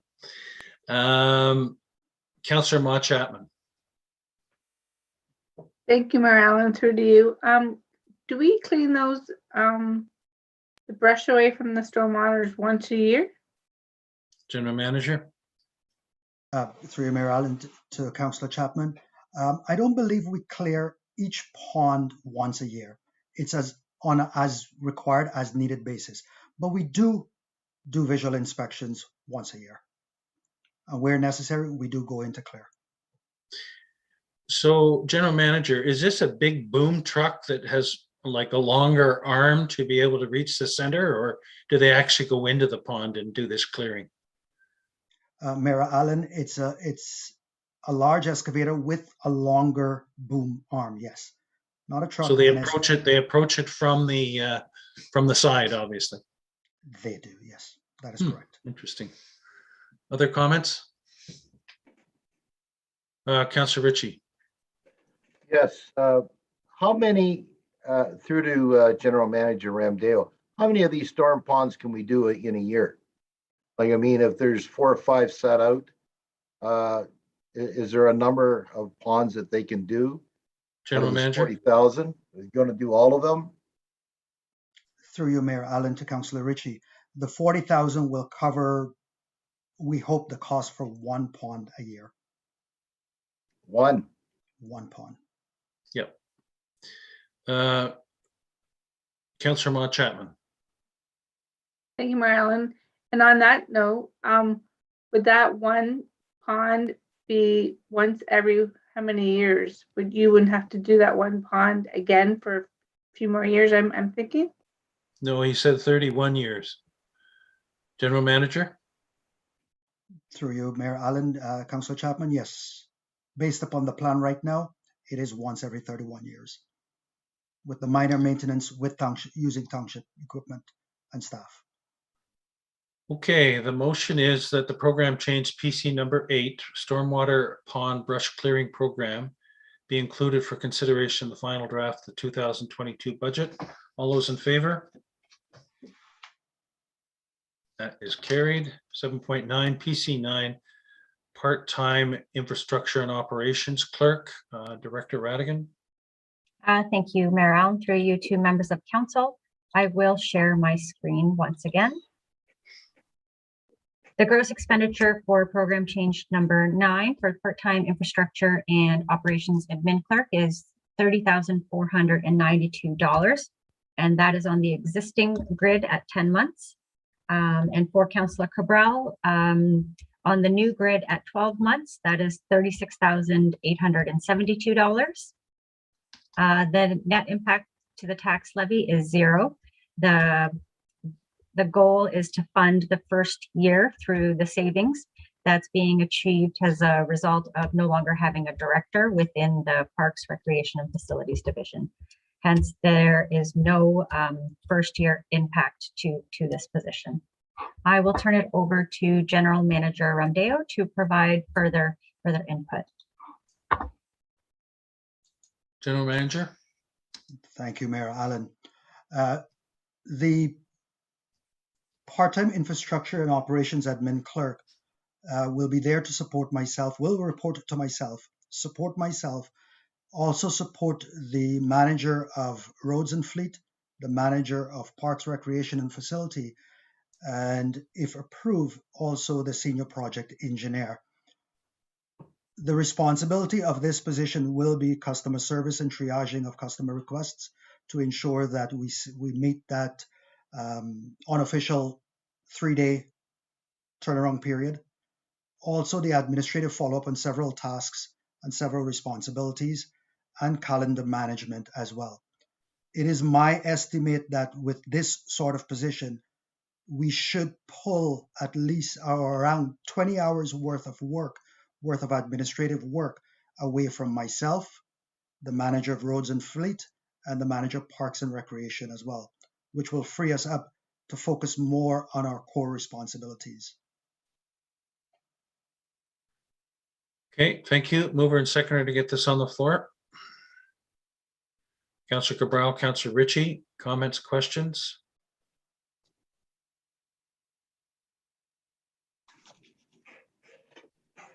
Okay. The motion is that the program change number 9, part-time infrastructure and operations clerk be included in consideration of the final draft of 2022 budget. All those in favor? That is carried. Number 10, senior project engineer. Director Radigan. Thank you, Mayor Allen. Through you to members of council, and I will share my screen once again. Program change number 10 is for a senior project engineer. The cost for this position, the gross expenditure is $115,618. The idea is that this position will be fully funded through development charges, as well as water and the wastewater, water and wastewater user fees. This is ongoing and hence there would not be any tax impact, even in the future, to the taxpayer. Thank you, and I will turn it over to General Manager Romdeo again for further input. Before you do that, Director Radigan, you didn't give us the new grid numbers? Thank you, Mayor Allen. I knew I was forgetting something. So the new grid is for 12 month is $136,402. Okay, General Manager. Thank you, Mayor Allen. The senior project engineer will report directly to me and be responsible for the delivery of all capital projects, water, wastewater, capital projects within the township, plus all development projects. In addition, this senior project engineer will have direct reports of asset management, the development engineering coordinator, and if approved, the development engineering technologist as well, and will also be responsible for those two functions, asset management and development engineering. In addition, this position will also be responsible for the management of the aqua contract. So water and wastewater directly will be their responsibility. The benefit of having this position is, as I alluded to yesterday, because of our resource constraints, a number of our capital project, a number of our preventative maintenance work simply does not get done. We lose a lot of the asset life through that. This position is about prioritizing that, protecting our interests, and moving those projects forward. So I ask for your support on this position as well. Thank you. Mover and seconder to get this on the floor. Councillor Maude Chapman and Councillor Moore, comments, questions? Councillor Cabral. Thank you, Mayor Allen. Through you to General Manager Romdeo.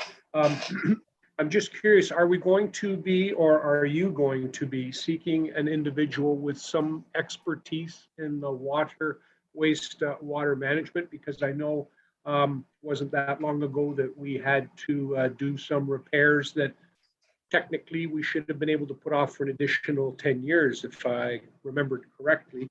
I'm just wondering if that's the type of engineering qualifications we would be looking for, or a broader sense. General Manager. Through your Mayor Allen to Councillor Cabral, it will be one aspect of their responsibility that they need to have had that sort of experience and ability, but it is also broader aspects because they'll be responsible for facility construction, large facility construction, road works, bridges will also fall under them, culverts would fall under them, plus development engineering, asset management. So it is a broad set of expertise required. I don't expect anyone to have it all, but at least a large portion of it. And Director Radigan, you state that the remuneration is fully recoverable. Can you explain that a little bit more, please? Thank you, Mayor Allen. Through you to members of council. The idea would be to charge 25% to water, another 25% to wastewater. So those would be recouped through the rate fees. And the other remaining 50% would be recovered through development charges. And the reason why is that the majority, if not all of the 50%, would be recouped through projects that are entirely funded through development charges. And as a result, we would then be able to capitalize and amortize, as most municipalities do, if it is a project that this individual would be 100% working on. It'd be no different than it would be no different than us hiring Ainley to do a portion of their work. Rather, this will be more in-house. Okay. At a much lower per hour dollar rate. Councillor Mott Chapman. Thank you, Mayor Allen, and through to you to continue on that conversation, and that would be ongoing. The funds would come through those. Okay, thanks. Yes. Other comments, questions? Okay, the motion is that program change number 10, senior project engineer, be included for consideration in the final draft of 2022 budget. All those in favor? That is carried. 7.11 is PC11, development engineering technologist. Director Radigan. Thank you, Mayor Allen. Through you to members of council. I will once again share my screen.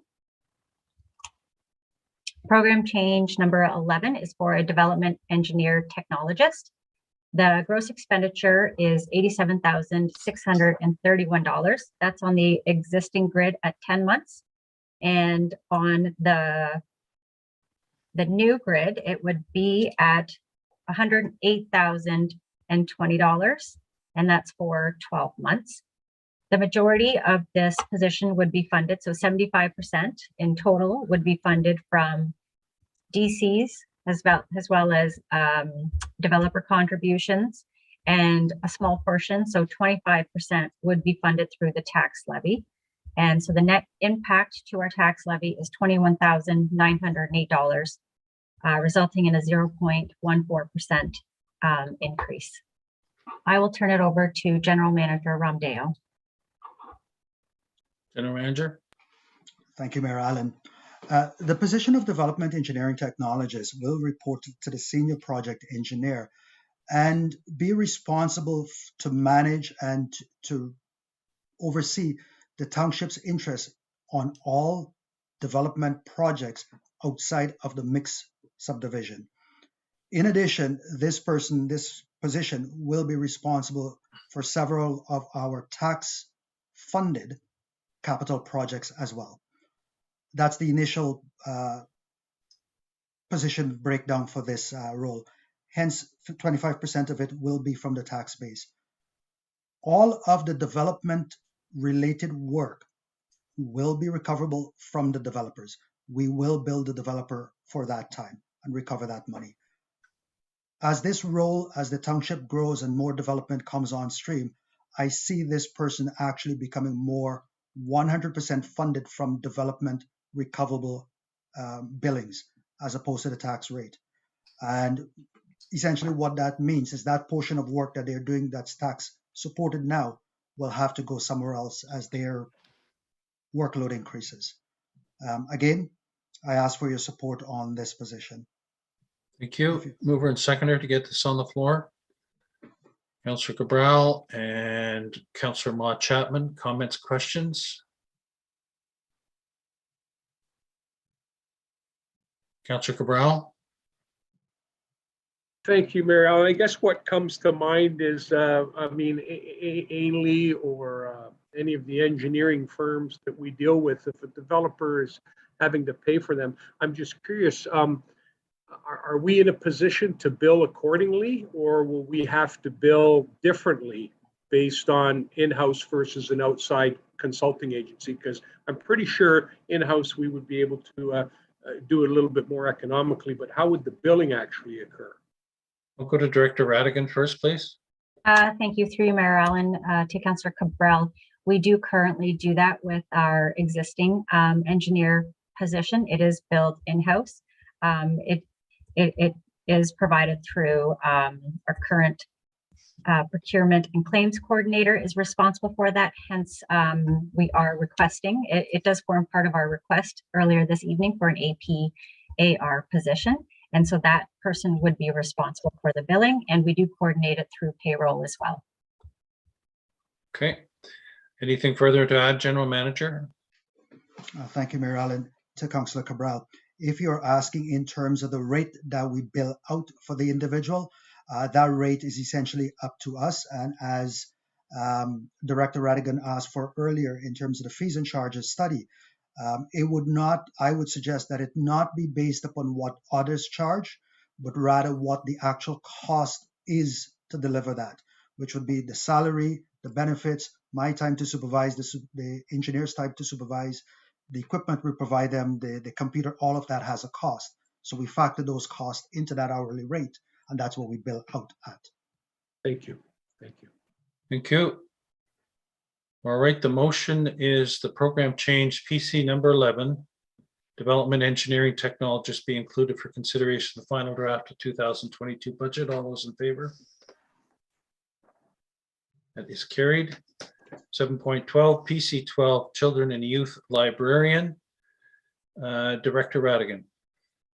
Thank you, Mayor Allen. Before we do proceed to the library, I just wanted to provide council with an update in terms of where our blended tax rate sits currently in terms of the program changes that do have an impact to the levy. We are currently sitting at a total blended rate of 2.5%. So just wanted to apprise council of that. That takes into account that one item that goes to the tax rate stabilization. Yes. Okay. That's correct. It's not included in that total because it is being funded through tax rate stabilization. Okay, Councillor Cabral. Thank you, Mayor Allen. Through you, would you be able to provide also the Springwater tax rate itself, not the blended? Director Radigan. Thank you, Mayor Allen. Through you to Councillor Cabral, that would be 3.8%. Okay. Go ahead then, Director Radigan. Okay, thank you. I will share my screen again.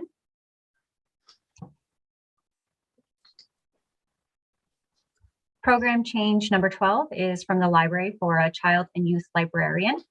The current request is for a full-time position at $66,032.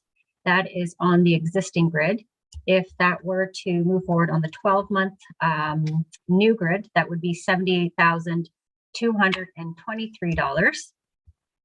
And I do believe there was a request on a deliberation meeting that took place on Monday, November 22nd, requesting for part-time. So we, finance staff, have calculated what the cost of a part-time child and youth librarian would be for 25 hours per week. And on the existing grid at 10 months, that would be $50,720. And on the new grid at 12 months, that would be $60,086. I will turn that over to CEO Delgado to provide further input. CEO. Thank you. And through you, Mayor, and to members of council, thank you again for the opportunity to speak to this position. And I would also like to speak on the library staffing. When you enter the library, you see our circulation staff. They're the ones that help you with the books, help you get onto the computer, answer your reference questions. And for Springwater Library, these are the only staff we have. Most libraries, even smaller than Springwater, have full-time staff that act in other capacities, the more defined staff, if you will, that act in the back end. Because when you come into a library and you see the frontline staff, that's only the tip of the iceberg of staff that are needed to run a library system. We need defined staff for cataloging and acquisitions, for curation of materials, collection management, programming for all ages, communications, technology, and so on and so forth, in order to make a library actually work and run smoothly. If you recall from my presentation on Monday and you saw our current organization chart, everybody is on one line. All staff do programming from the circulation desk. All staff do circulation duties and help our customers, our patrons when they come in.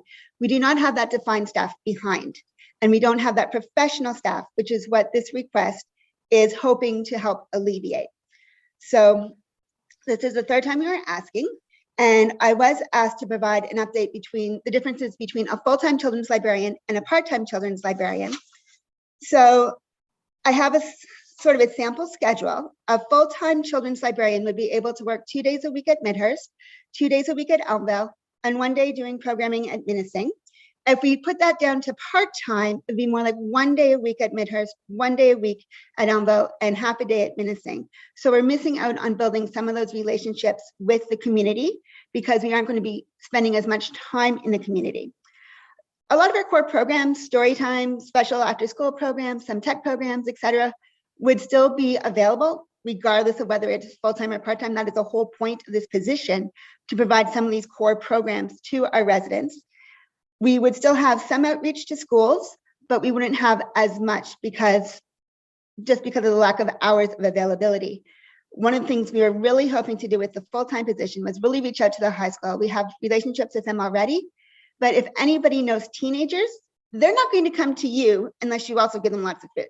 You really have to go out to them and reach them where they are. So find them, for example, at the skate park, find them at the arena, find them at the high school. And a full-time position would be able to do that much better than a part-time because they would have limited hours and limited availability. A full-time librarian would also be acting in a professional role as senior management. As mentioned before, with our very flat level, the library doesn't have any senior management. I'm in.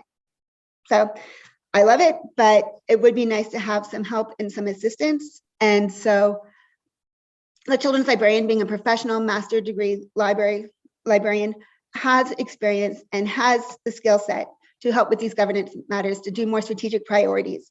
And so full-time would be a little bit better than that. Also, there's more time for training. As you know, technology changes every time we turn around, and the library is one of the places to put in this technology and for people to come. And children are very keen to learn new technology. I don't know about you, but my kids can program my phone better than I can, for example. So the children's librarian needs to keep up with that so they can keep up with the kids, and also introduce coding. One program that I forgot to mention because we just purchased it is an online coding program for children 8 to 18, which will be coming out in the new year. So the children's librarian would need the time to do training on that and then implement programming for that. So additional time would help. You can also participate in the county regional meetings, provincial meetings. There are provincial committees, there are provincial conferences and think tanks for children's services. And that'll be a really great way to learn more about best practices and bring them back. Also, the idea for this children's librarian position is to oversee all children's programming. Right now with our part-time staff and multiple branches, we have somebody doing a program in Elmville, then we have somebody doing a program in Midhurst. And they don't always, because they may not work on the same day, they may not always be able to connect.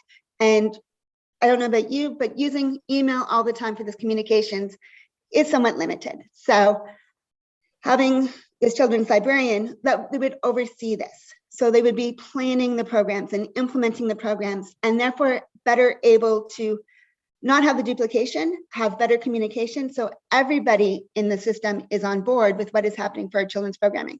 And for children's, remember, this is for like, we can implement baby programming all the way up to the teen programming and getting out into the communities. We have many underserved communities such as Center Vesper and Hillsdale. And so we would be, hopefully, especially with if you approve the Courier Outreach Van, that would allow us even better opportunities to get out into the community, to meet these people where they are and to meet these families where they are. Families right now are super busy, they're super stressed, they can't always make it in. We need to be able to go out and meet them where they are. So the part-time would be able to do programming, would not be able to do as much of the more like your collection development, to really look at your collection both online and digitally. Might not be able to spend as much time doing grant proposals and bringing in more money for us. They could still do some of the core stuff, but they wouldn't be able to take it above and beyond, which is what Springwater really, really needs right now. We are in the lower of our comparators for staffing across the board, not just in children's. We don't have any actual full system programmers at the moment. So we have lots of ideas for different proposals that we would like to put forward, but due to the lack of full-time staff and the ability to take on these strategic priorities, we are unable to. So I know you're looking at a part-time role, which would be, is needed. It's a great step in first direction.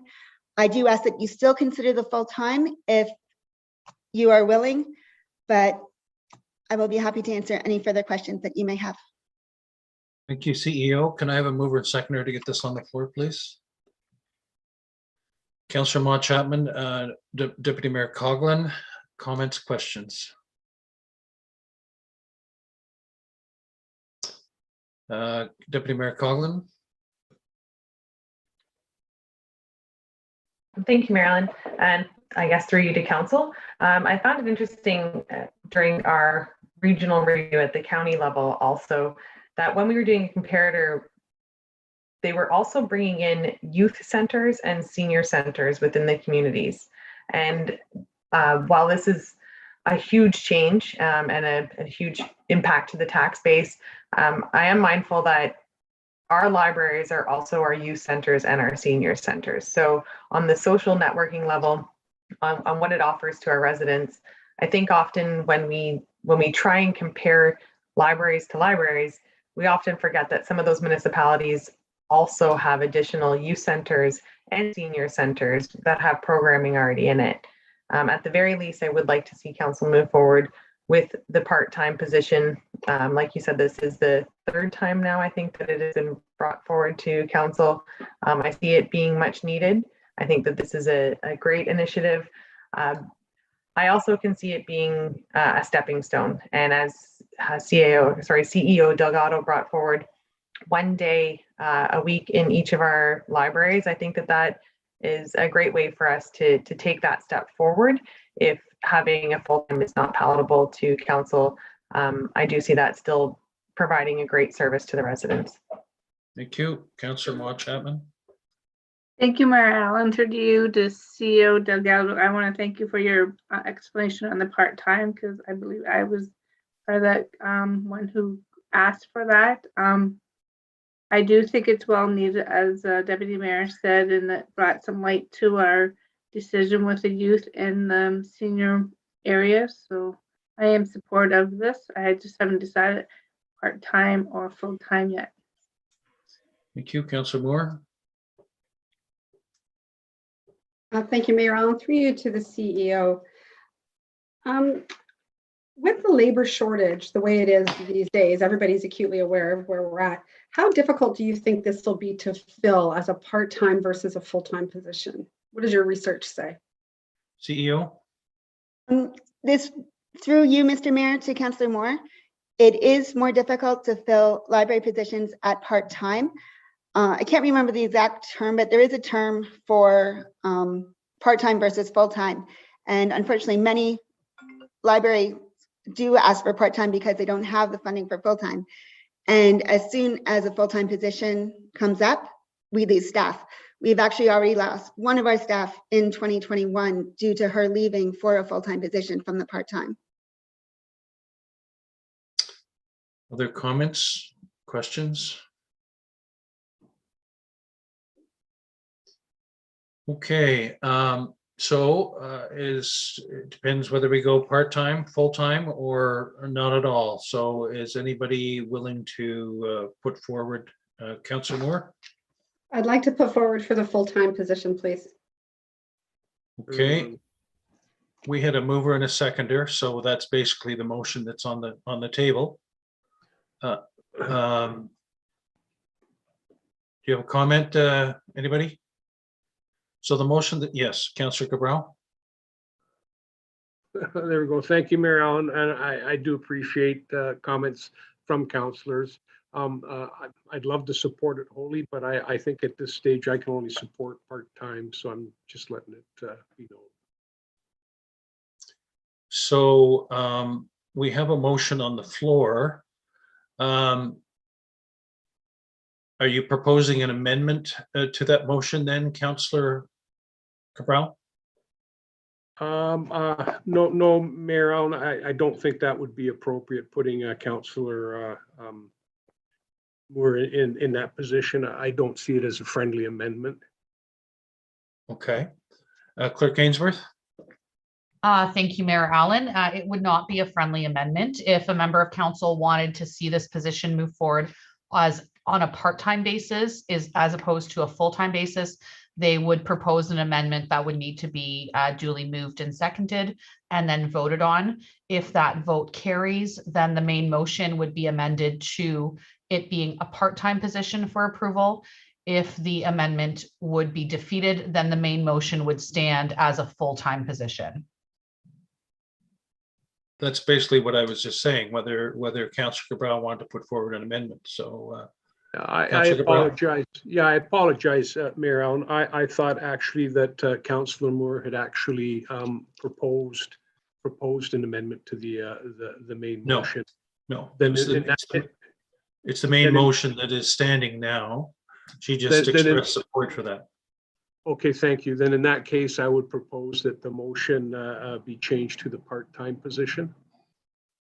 Okay, we'll give Clerk Ainsworth, do you have wording yet, Clerk Ainsworth, potentially? I do need clarification as the cost is included in the main motion. I would need to adjust that for a part-time basis. So if I could ask Director Radigan for what that figure would be. And also Mayor Allen, we would require a seconder at this point for that amendment. Is there a seconder for that amendment? Councillor Hannah?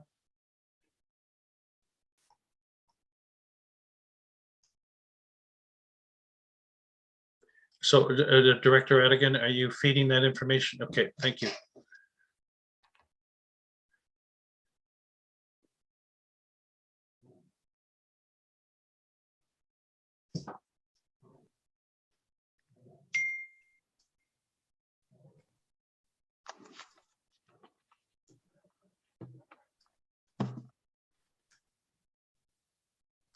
Mayor Allen, I do have the information. If I may read the amendment.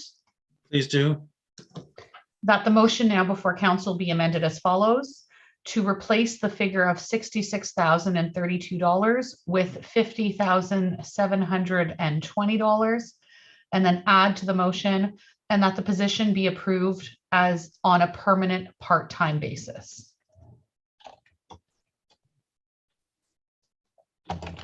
Okay. All those in favor of the amendment?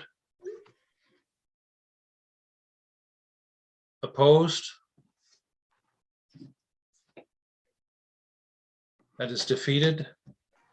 So we go to the main motion, which is that the Springwater Public Library Program change PC-12 Children and Youth Librarian in the amount of $66,032 be included for consideration of final draft of the 2022 budget. All those in favor? Opposed? That is carried. Moving on to 7.12 PC 13, the library strategic plan. Director Radigan. Thank you, Mayor Allen. Through you to members of council. Program change number 13 is for a library strategic plan for $20,000. Currently, it is proposed to come through the tax levy. However, it is a one-time cost and could potentially be funded out of the tax rate stabilization reserve. And that's just for council to consider. I'll turn it over to CEO Delgado. CEO. Thank you, Mayor Allen, and through you to members of council. This strategic plan is actually partially a result of COVID. We were originally planning on doing a strategic plan immediately following our master plan and using the community engagement and recommendations contained therein. However, the last, 20 months now has definitely changed some of our library practices as we prioritized the recommendations of the master plan. For example, our digital library has been pushed to the forefront now, whereas it was lower down in the original master plan. And we do need to go back out to the community to get their views on where library services should go. As you know, we do have the community hub project, so we definitely need community input on that, as well as the envelope renovation in the future. And of course, technology is a big thing, and we are working actively towards reinstalling our Friends of the Library group for fundraising purposes to help with some of these major projects. Therefore, having a consultant in to help us with the strategic plan would greatly reduce the amount of time spent by staff, also would bring in some skills that staff and the board may not currently have for this. We are going into a year where our board may change over because our board does serve the same time as council. So they're in their last year of term. And therefore the strategic plan, having a consultant come in would be very beneficial just to make sure that moving forward, we are meeting all of the needs of the community. I will answer any questions you may have. Thank you. Mover and seconder to get this on the floor, please. Councillor Moore, Deputy Mayor Coughlin, comments, questions? Councillor Hannah? Thank you, Mayor. With the director suggesting that the funding could be somewhere else other than the TAC base, would it be appropriate to take this out of the budget? And I'm saying that because we have the township's master plan, which goes into detail about our library system. And I'm not sure everybody's familiar with all the details about the library, but it would give us an opportunity to get a report in the future, compare it to what the director is asking to our master plan, and see what changes we could make as a result of going through the master plan. And then if we go forward with this, we would have an opportunity to check on the funding, because as I mentioned the other day, the request is for $20,000. And as I mentioned, Pritel did a master plan or strategic plan for the entire township. I think it was in 2015, and I believe it was for around $300,000. CEO? Thank you, Mr. Mayor, and through you to Councillor Hannah. I will leave it to Director Radigan to find potentially alternative sources of funding. I know 20,000 for a library master plan does sound quite high, and I know we are doing a master plan for the community hub. This library master plan would also consider our other strategic priorities, not just the community hub. So it would be farther ranging than that. And when we did our feasibility study in 2014, that was before my time, but I want to say it was around $35,000, but CAO Schmidt can correct me on that if it was a different figure. And our master plan in 2019 was 50,000. So therefore the strategic plan cost is more in line with the smaller scope of the work, not compared to the master plan, which was looking 20, 30 years out at every aspect of the library. This would be looking more at our strategic priorities and ways that we can better provide service to the township. But if there's alternate funding, I would love to hear it. Director Radigan, anything to add? Thank you. Through you, Mayor Allen, to members of council. It is simply a recommendation that because it is a one-time cost, there is a possibility for it to be funded out of the tax rate stabilization. Yes, thank you. Deputy Mayor Coughlin. Thank you, Mayor Allen, and through you to CEO Delgado. I guess I'm just looking for more of a background. I found that in my first year of council, the report and coming from the consultants was incredibly in-depth, and it was a fantastic report, one of the better ones that I've seen in 7 years. So I'm just curious how that is now lacking relevance, because I found that to really transpire across the municipality and into this next step of growth. And further to that, considering we still do have that master plan, which I'm assuming, and my apologies, not sitting on library board anymore, would still hold relevance today. Coupled with the fact that another assumption I'm making is that when we do move forward with our master plan for our Hasty track, the library portion would be incorporated in that. So I'm just curious. Sorry, my computer's telling me my internet's unstable again, but I'm just curious as to why now, Why not post-COVID, after we move through, after we've got the program changes in place? I'm curious why now before our hasty track comes on? CEO Delgado. Thank you, Mr. Mayor, and through you to the Deputy Mayor. Part of this was also to help better propel library services to deal with the hasty tract.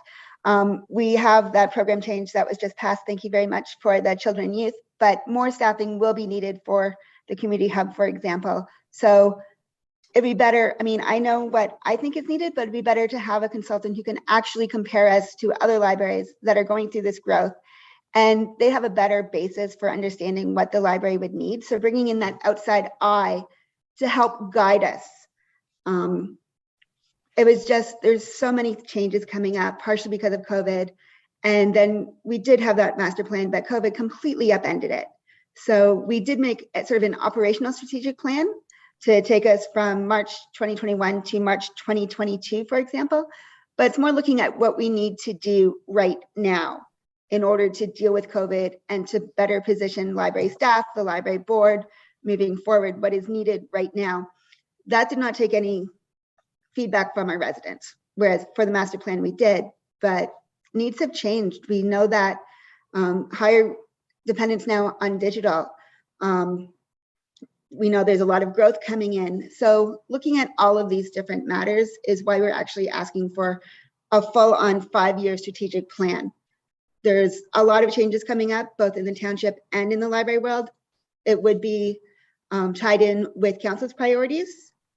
We have those priorities, so we would be tying it in with that, as well as the hasty track one. So with the hasty track, there is a possibility that we might be able to reduce what we need for a strategic plan somewhat and use that for that aspect of it, so we don't have any duplication of services.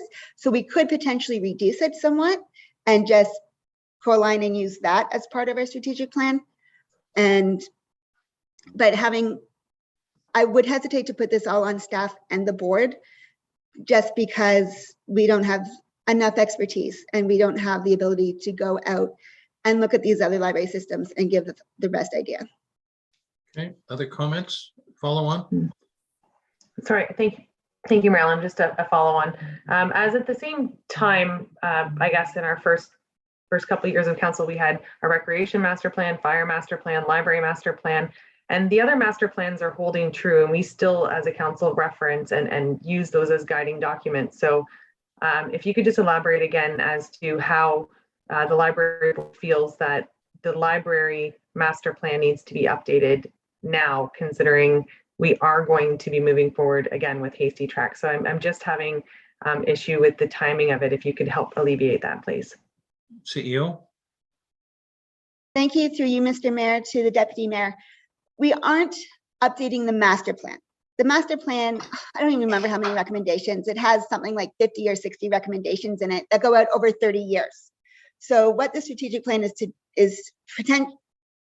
do is to take, we can't obviously do 50 recommendations in the next few years. It's to take what is the most needed now and to pull those out of the master plan so we could work on them for the next 5 years. And then 5 years from now, when we've gone through all of those and been able to fulfill all of those recommendations, okay, what are the next 5? The next most important items from the master plan for the next 5 years.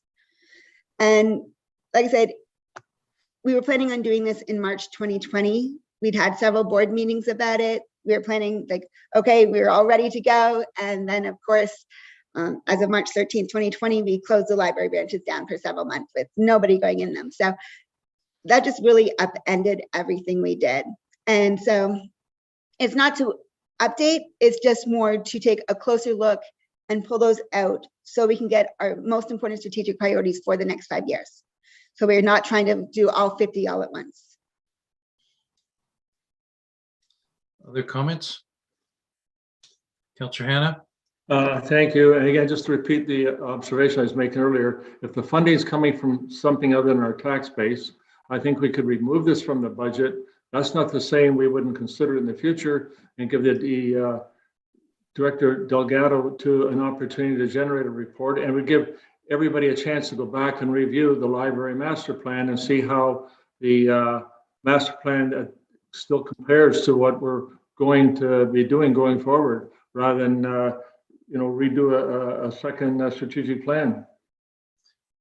Thank you. Councillor Cabral. Thank you, Mayor Allen. I guess I'm having trouble with moving it forward only because it's based very much on what happens at the Hasty track. So my feeling is it's premature, and I guess through you to CAO Delgado, you've indicated that you could pull out some key strategic points from the master plan and then work on those. Maybe that's something that you and your staff might be able to look at and see which ones are easily accomplished in preparation for when the Hasty track actually gets moving, and then revisit this. CEO. Thank you, Mr. Mayor, and through you to Councillor Cabral. And that was part of the purpose of our operational plan that we just had for the past year. We tried to find some other recommendations. Like I said, the digital ones were not prioritized by our consultant in the master plan for right now. And then of course, COVID prioritized them. So we took some of those and ran with them, for example, adding more digital online programs, adding the digital resources, things like that, so we could get through COVID. There is more happening in Springwater Library than the Hasty track, though that is obviously a very big portion of what is going on. But I already mentioned the renovation. One of the things that we're looking at potentially, and we would need to get more feedback on them, is seeing what it would be like if the community would like or need, or the costing for adding book kiosks, for example, to Hillsdale or some of our different areas that don't have. They're basically book vending machines. So you can go put in your library card, open the door, choose a book, close it, it automatically checks it out for you. Or hold lockers, so you can order a book and then we would deliver it to that area, so you wouldn't have to come in for those underserved areas. So those are things that would be considered as part of the strategic plan. They're part of the master plan, but we do need community feedback from that and to get more of that outside view. But I definitely, after a master plan, I understand why council is hesitant. Most libraries do use the master plan as a basis for their long-term planning, and the strategic plan for the more short-term planning. That tends to be what they do with that. So they get the master plan and they do one every, say, 25 years. And then every 5 years or every 4 years, they do the strategic plan and pull somebody in to help them with that. But I understand right now, especially with the budget, that this could be problematic. So I am willing to hear your concerns. Deputy Mayor Coghlan. Thank you, Marilyn, and through you to CEO Schmidt. Just for my own information, at what point do we see council entertaining a plan for the Hasty track, and how could the library be integrated into that plan? CAO. Thank you, Mr. Mayor. So sorry, through you, Mr. Mayor, to Deputy Mayor Coghlan. The master plan for the community hub is the RFP is out there. It closes in early December, but that master plan is specific to the property, not specific to library services throughout the township. It's simply specific to that piece of property, and what the intent is to engage the community and try to get an understanding as to what are the amenities and services that the community would like to be provided on that specific site, which includes the library. So there obviously will be engagement with the library board and library staff, again, to undertake and understand what their needs are, again, specific to that property. CEO Delgado mentioned that, and I'll be honest with you, it seems a little backwards in my mind, but if that's how the library works, that's how the libraries work. But typically, we're looking at implementing a community-based strategic plan, which would be, forward thinking over the next 10 to 20 to 30 years, again, to engage the public, to try to get an understanding as to where the public wants the community as a whole to go.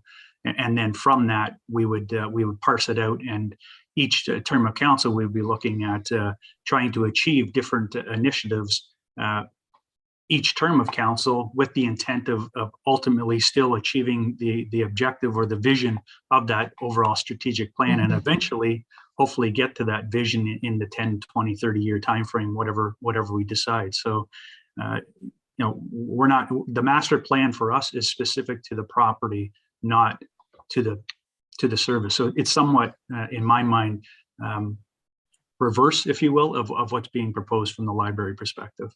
That said, I'm willing to have a further discussion with CEO Delgado to see, is there an opportunity to include, to the extent possible, within our community-based strategic plan, is there an opportunity to include the library in that exercise?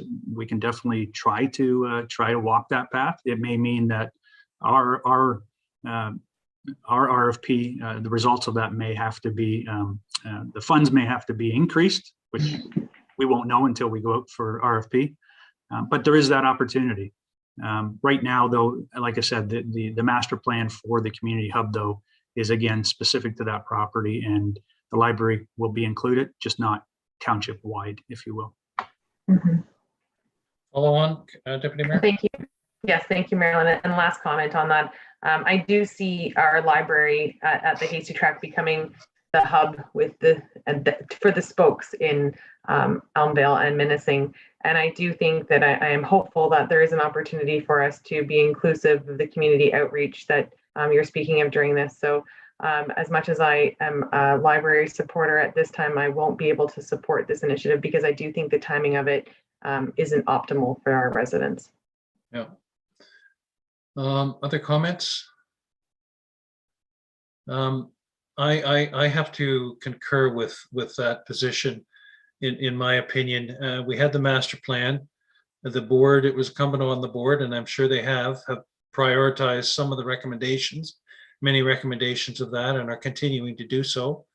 With this new children and youth librarian, it's going to bring fresh ideas, new ideas, and that will be available for incorporation by yourself and the board.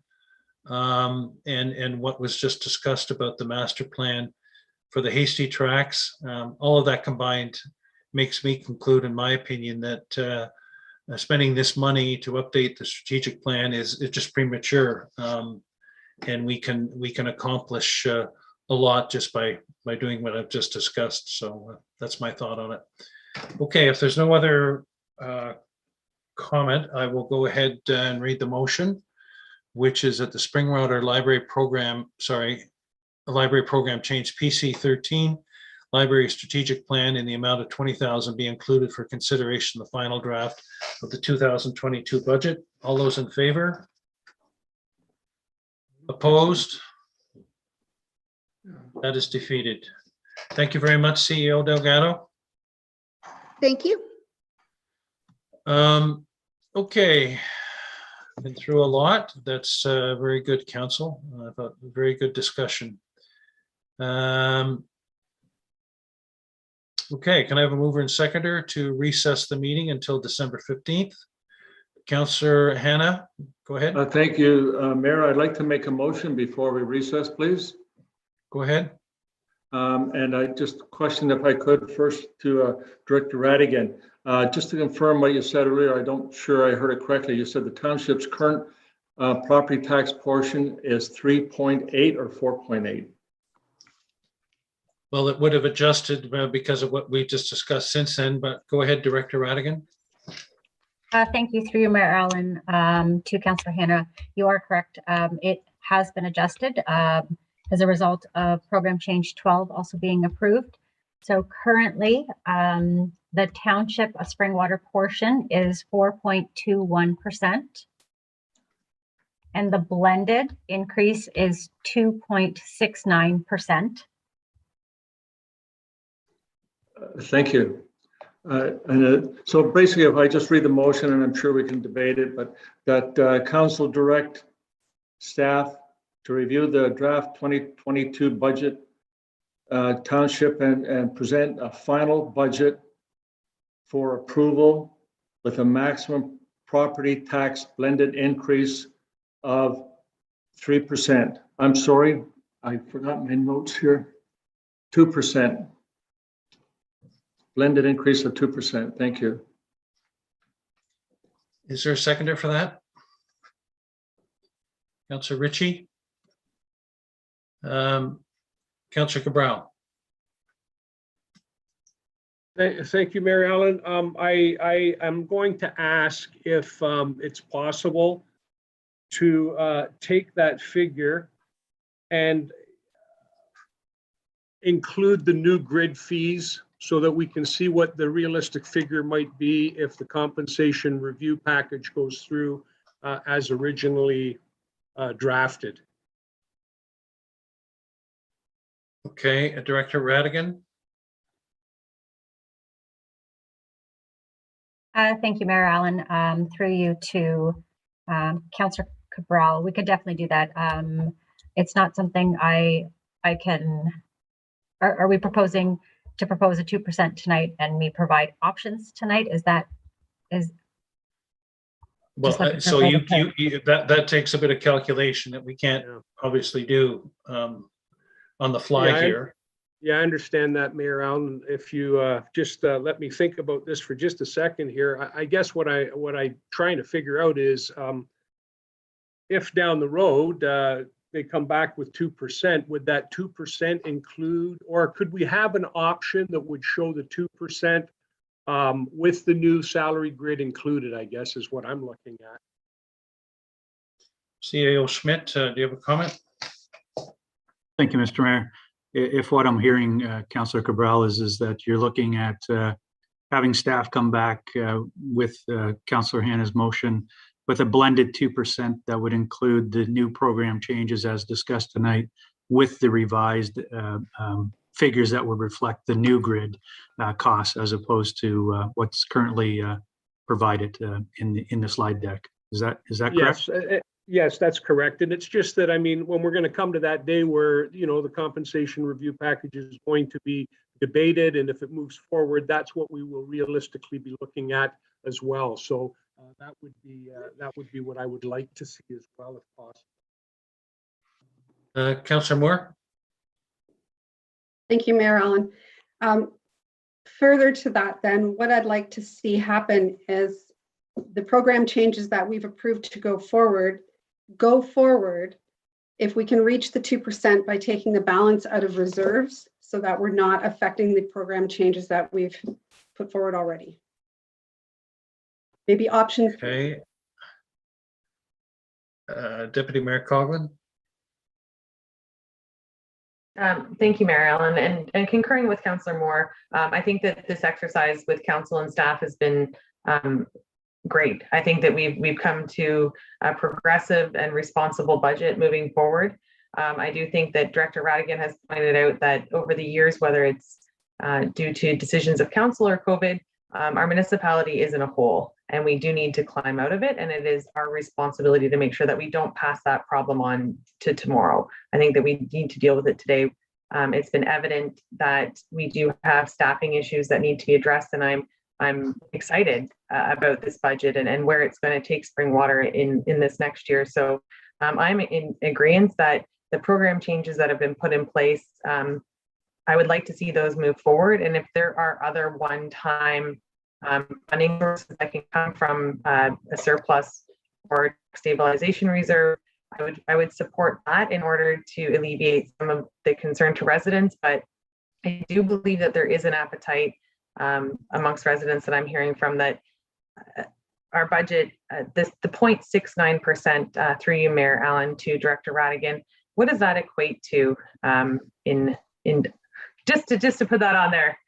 Maybe that would be information, because I think it's a good idea to know how many dollars we're actually talking about here. Well, I think it's a variety of things, because it depends whether you're using the new grid or the existing grid. So I'll let Director Radigan answer that, though. Thank you. Through you, Mayor Allen, to Deputy Mayor Coughlin. If I'm understanding your question correctly, dollars wise, the 2.69 blended represents $108.62 $108.62 increase to the average residential home assessed at $489,000. And I won't ask for that in Tim Hortons or Starbucks at this point. I was just curious. Thank you. But that's using the existing salary grid, not the new salary grid. Yes, Councillor Cabral. Thank you, Mayor Allen. I just want council to be aware that all of these motions that we passed tonight are for consideration to the final budget. They are not done, and I think we kind of get the sense that maybe they are. I would actually like to propose a friendly amendment, if I might, in keeping with what Councillor Hanna has said. I would like to see staff come back with something. However, I would also like staff to maybe, when they're coming back with the budget, is allow them the opportunity to prioritize the program changes and allow them to select which ones they feel are the most significant or most important ones for us to move forward with, and still try and come back with, as Councillor Hanna had requested, a 2% blended rate.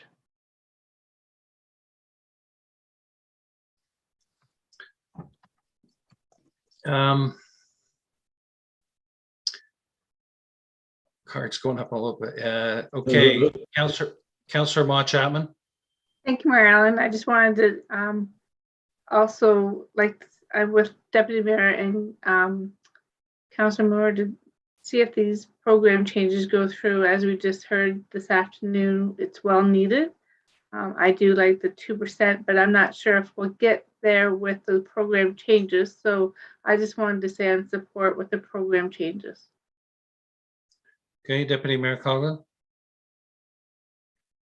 Thank you, Marilyn. It was more out of curiosity. I'm sure that during this budget process for staff, there were many more than 14 program changes. And I'm of the mindset that when we receive a draft budget, these are the prioritized PCs by staff. So while I can understand that we are trying to get to a specific number, I think that the priority for me anyway is that we put these as, these are the priorities. This is what our staff came forward with. I'm sure through you, Mayor Allen, to CO Schmidt, how long was the PCs brought forward to you by all your different departments, and how many were not included in order to get to the 14? CAO Schmidt. Thank you, Mr. Mayor. So through to Deputy Mayor Coughlin. Absolutely, that's the process, Deputy Mayor Coughlin. So we go through, we look at our base budgets first to try to ensure that our base budgets do not have a sharp increase, if you will, and in some cases try to keep the increase minimal to the extent possible year over year. And then, of course, with new initiatives, we propose and we have discussions around the senior management table to determine which ones we're going to bring forward. I don't have off the top of my head how many we've actually took a look at, but as you mentioned, these are the top ones that we're bringing forward, and we think all of them need to move forward. Obviously, council went through the discussion tonight with staff, and we appreciate those discussions and we appreciate the support. I think what I'm hearing from council, if I may, not to put words in your mouth, is that you want to challenge staff, senior staff, myself, to come back with a 2% blended that includes all of the program changes that you've moved forward tonight. And I think staff are in a position to accept that challenge. My only comment would be is that we haven't discussed capital.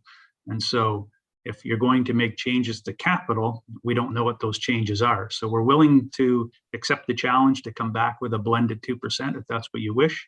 You will see the program changes within that to the extent possible. And we're happy to take that challenge up. But again, we have not discussed capital. So if you're going to make changes to capital, that could throw a bit of a wrench into things. So. Okay, Deputy Mayor had a follow on, and then I'll go to Councillor Hanna, and then Cabral, and Mott Chapman. Just a quick follow on. Thank you, Marilyn, and through to CO Schmidt. If not finding a various funding source, the only way to reduce the budget then would be to remove operating costs, which is to remove services. So if the objective of council is to maintain the service level and thereby adding PCs to actually increase it, how would staff do that without removing projects or service level, other than finding an alternate funding source? CAO. Through you, Mr. Mayor, to Deputy Mayor, you're correct. The only way to essentially make that change and to accommodate is to look for additional funding sources or alternative funding sources. And or, as you mentioned, we would need to take a look at any capital projects, which you've indicated you would not want us to do. But that would be another route to take a look at. And is there an opportunity whereby, Councillor Hanna had mentioned previously about trying to, or concerns, I guess, about debt. And so is there an opportunity to look at some of those projects that are currently proposed to be funded from debt and maybe adjust some of those projects? Again, that would mean potentially a deferral of some of those projects. The intent would not be to what I would call carve away at the operating budget. Those are the base programs and services that are currently being provided to our residents. And I would not be looking at doing that. That is part of the process that we walk through each year. Again, we try to minimize the increases on the base budget.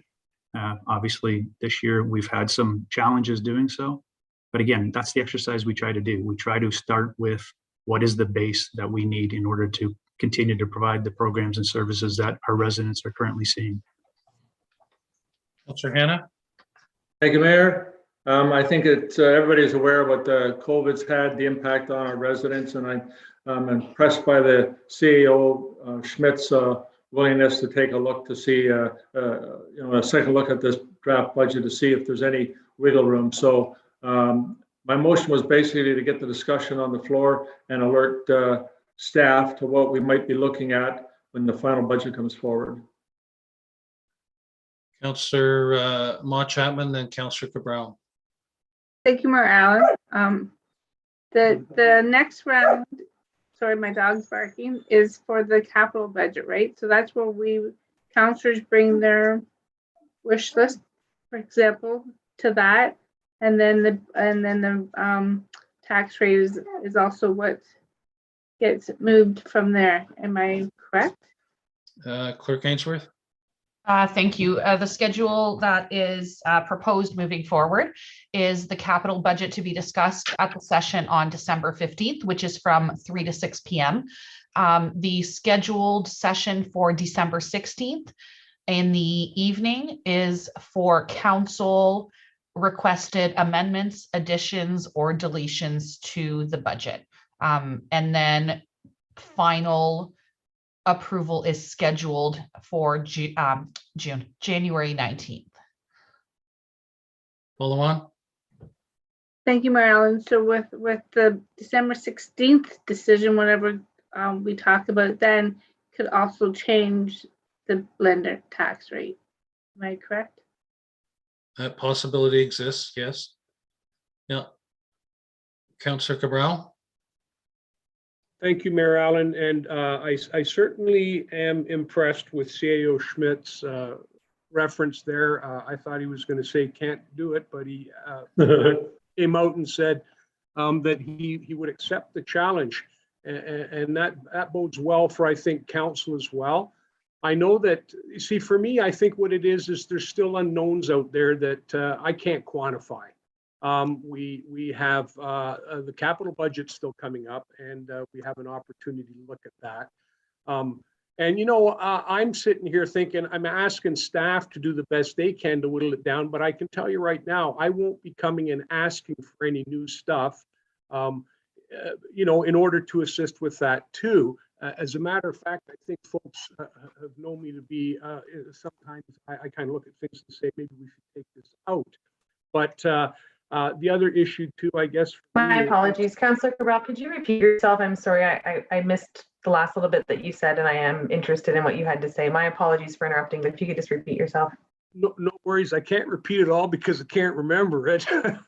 But no, I'm just saying that for me, there's still some unknowns that I can't quantify, especially with the pay grid is going to be changing. I'm quite sure of that. I think staff do deserve recognition in that sense, and that's something that would be at the top of my list for moving forward with, if we can do something on the other side here. But I was just saying that when it comes to capital, and we have the negotiations coming forward too, there's just a couple of unknowns there that if we're in a position to have something come back to us in December at 2% blended, and we can maybe move a couple of things around to accomplish that without dipping into the reserves, because it seems that we've already done that tonight a couple of times.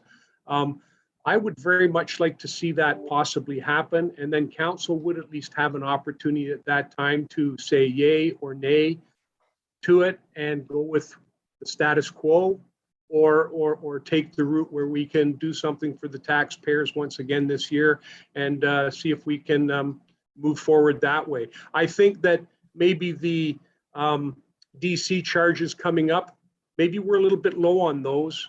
I don't know, but we have been in the past.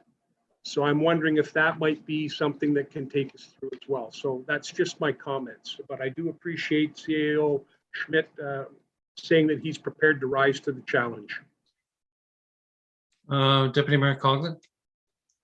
Thank you, Marilyn. And I just want to ensure that Councillor Cabral and I are voting with the same understanding here. So the motion that's before council, and understanding CAO Schmidt's challenge accepted, we are looking for alternate funding sources, or we are looking to remove from, and my apologies, Councillor Cabral had just mentioned that we wouldn't be dipping into reserves in order to achieve this, whereas I had the understanding that that was an option available. So I just want to make sure that I am voting, because I would support dipping into reserves in order to achieve the budget that would be presented. Clerk Ainsworth. Thank you. Based on the conversation and Councillor Hannah's original motion, I will read it, but I have kept it generalized to allow staff the opportunity to provide various options. So as this is in addition to Councillor Hannah's motion, I would need his authority to continue with this motion, but let me read it first. That council directs staff to review the 2022 budget and provide options for a maximum increase of a 2% blended tax increase, including the program changes with the revised figures for the 2022 non-union management salary grid. Yep. Councillor Hannah. Thank you. Thank you. Yeah, that's excellent. I think that gets the ball started, and we'll see what happens. And as far as the funding source goes, I think that's up to staff, and especially the CAO and our Director of Finance, to come out with their strategy and let them review what they think has to be done to bring it down to the 2% if possible.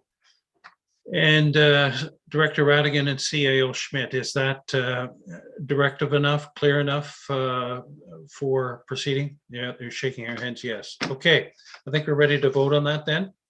Did you, what Deputy Mayor? My apologies, Marilyn. It's just another general comment. My apologies to Director Radigan. I think out of habit, I was directing questions to CAO Schmidt that should have been directed to Director Radigan. So my apologies for that. It's old habit, I guess. Okay. Okay. All right. All those in favor of that motion?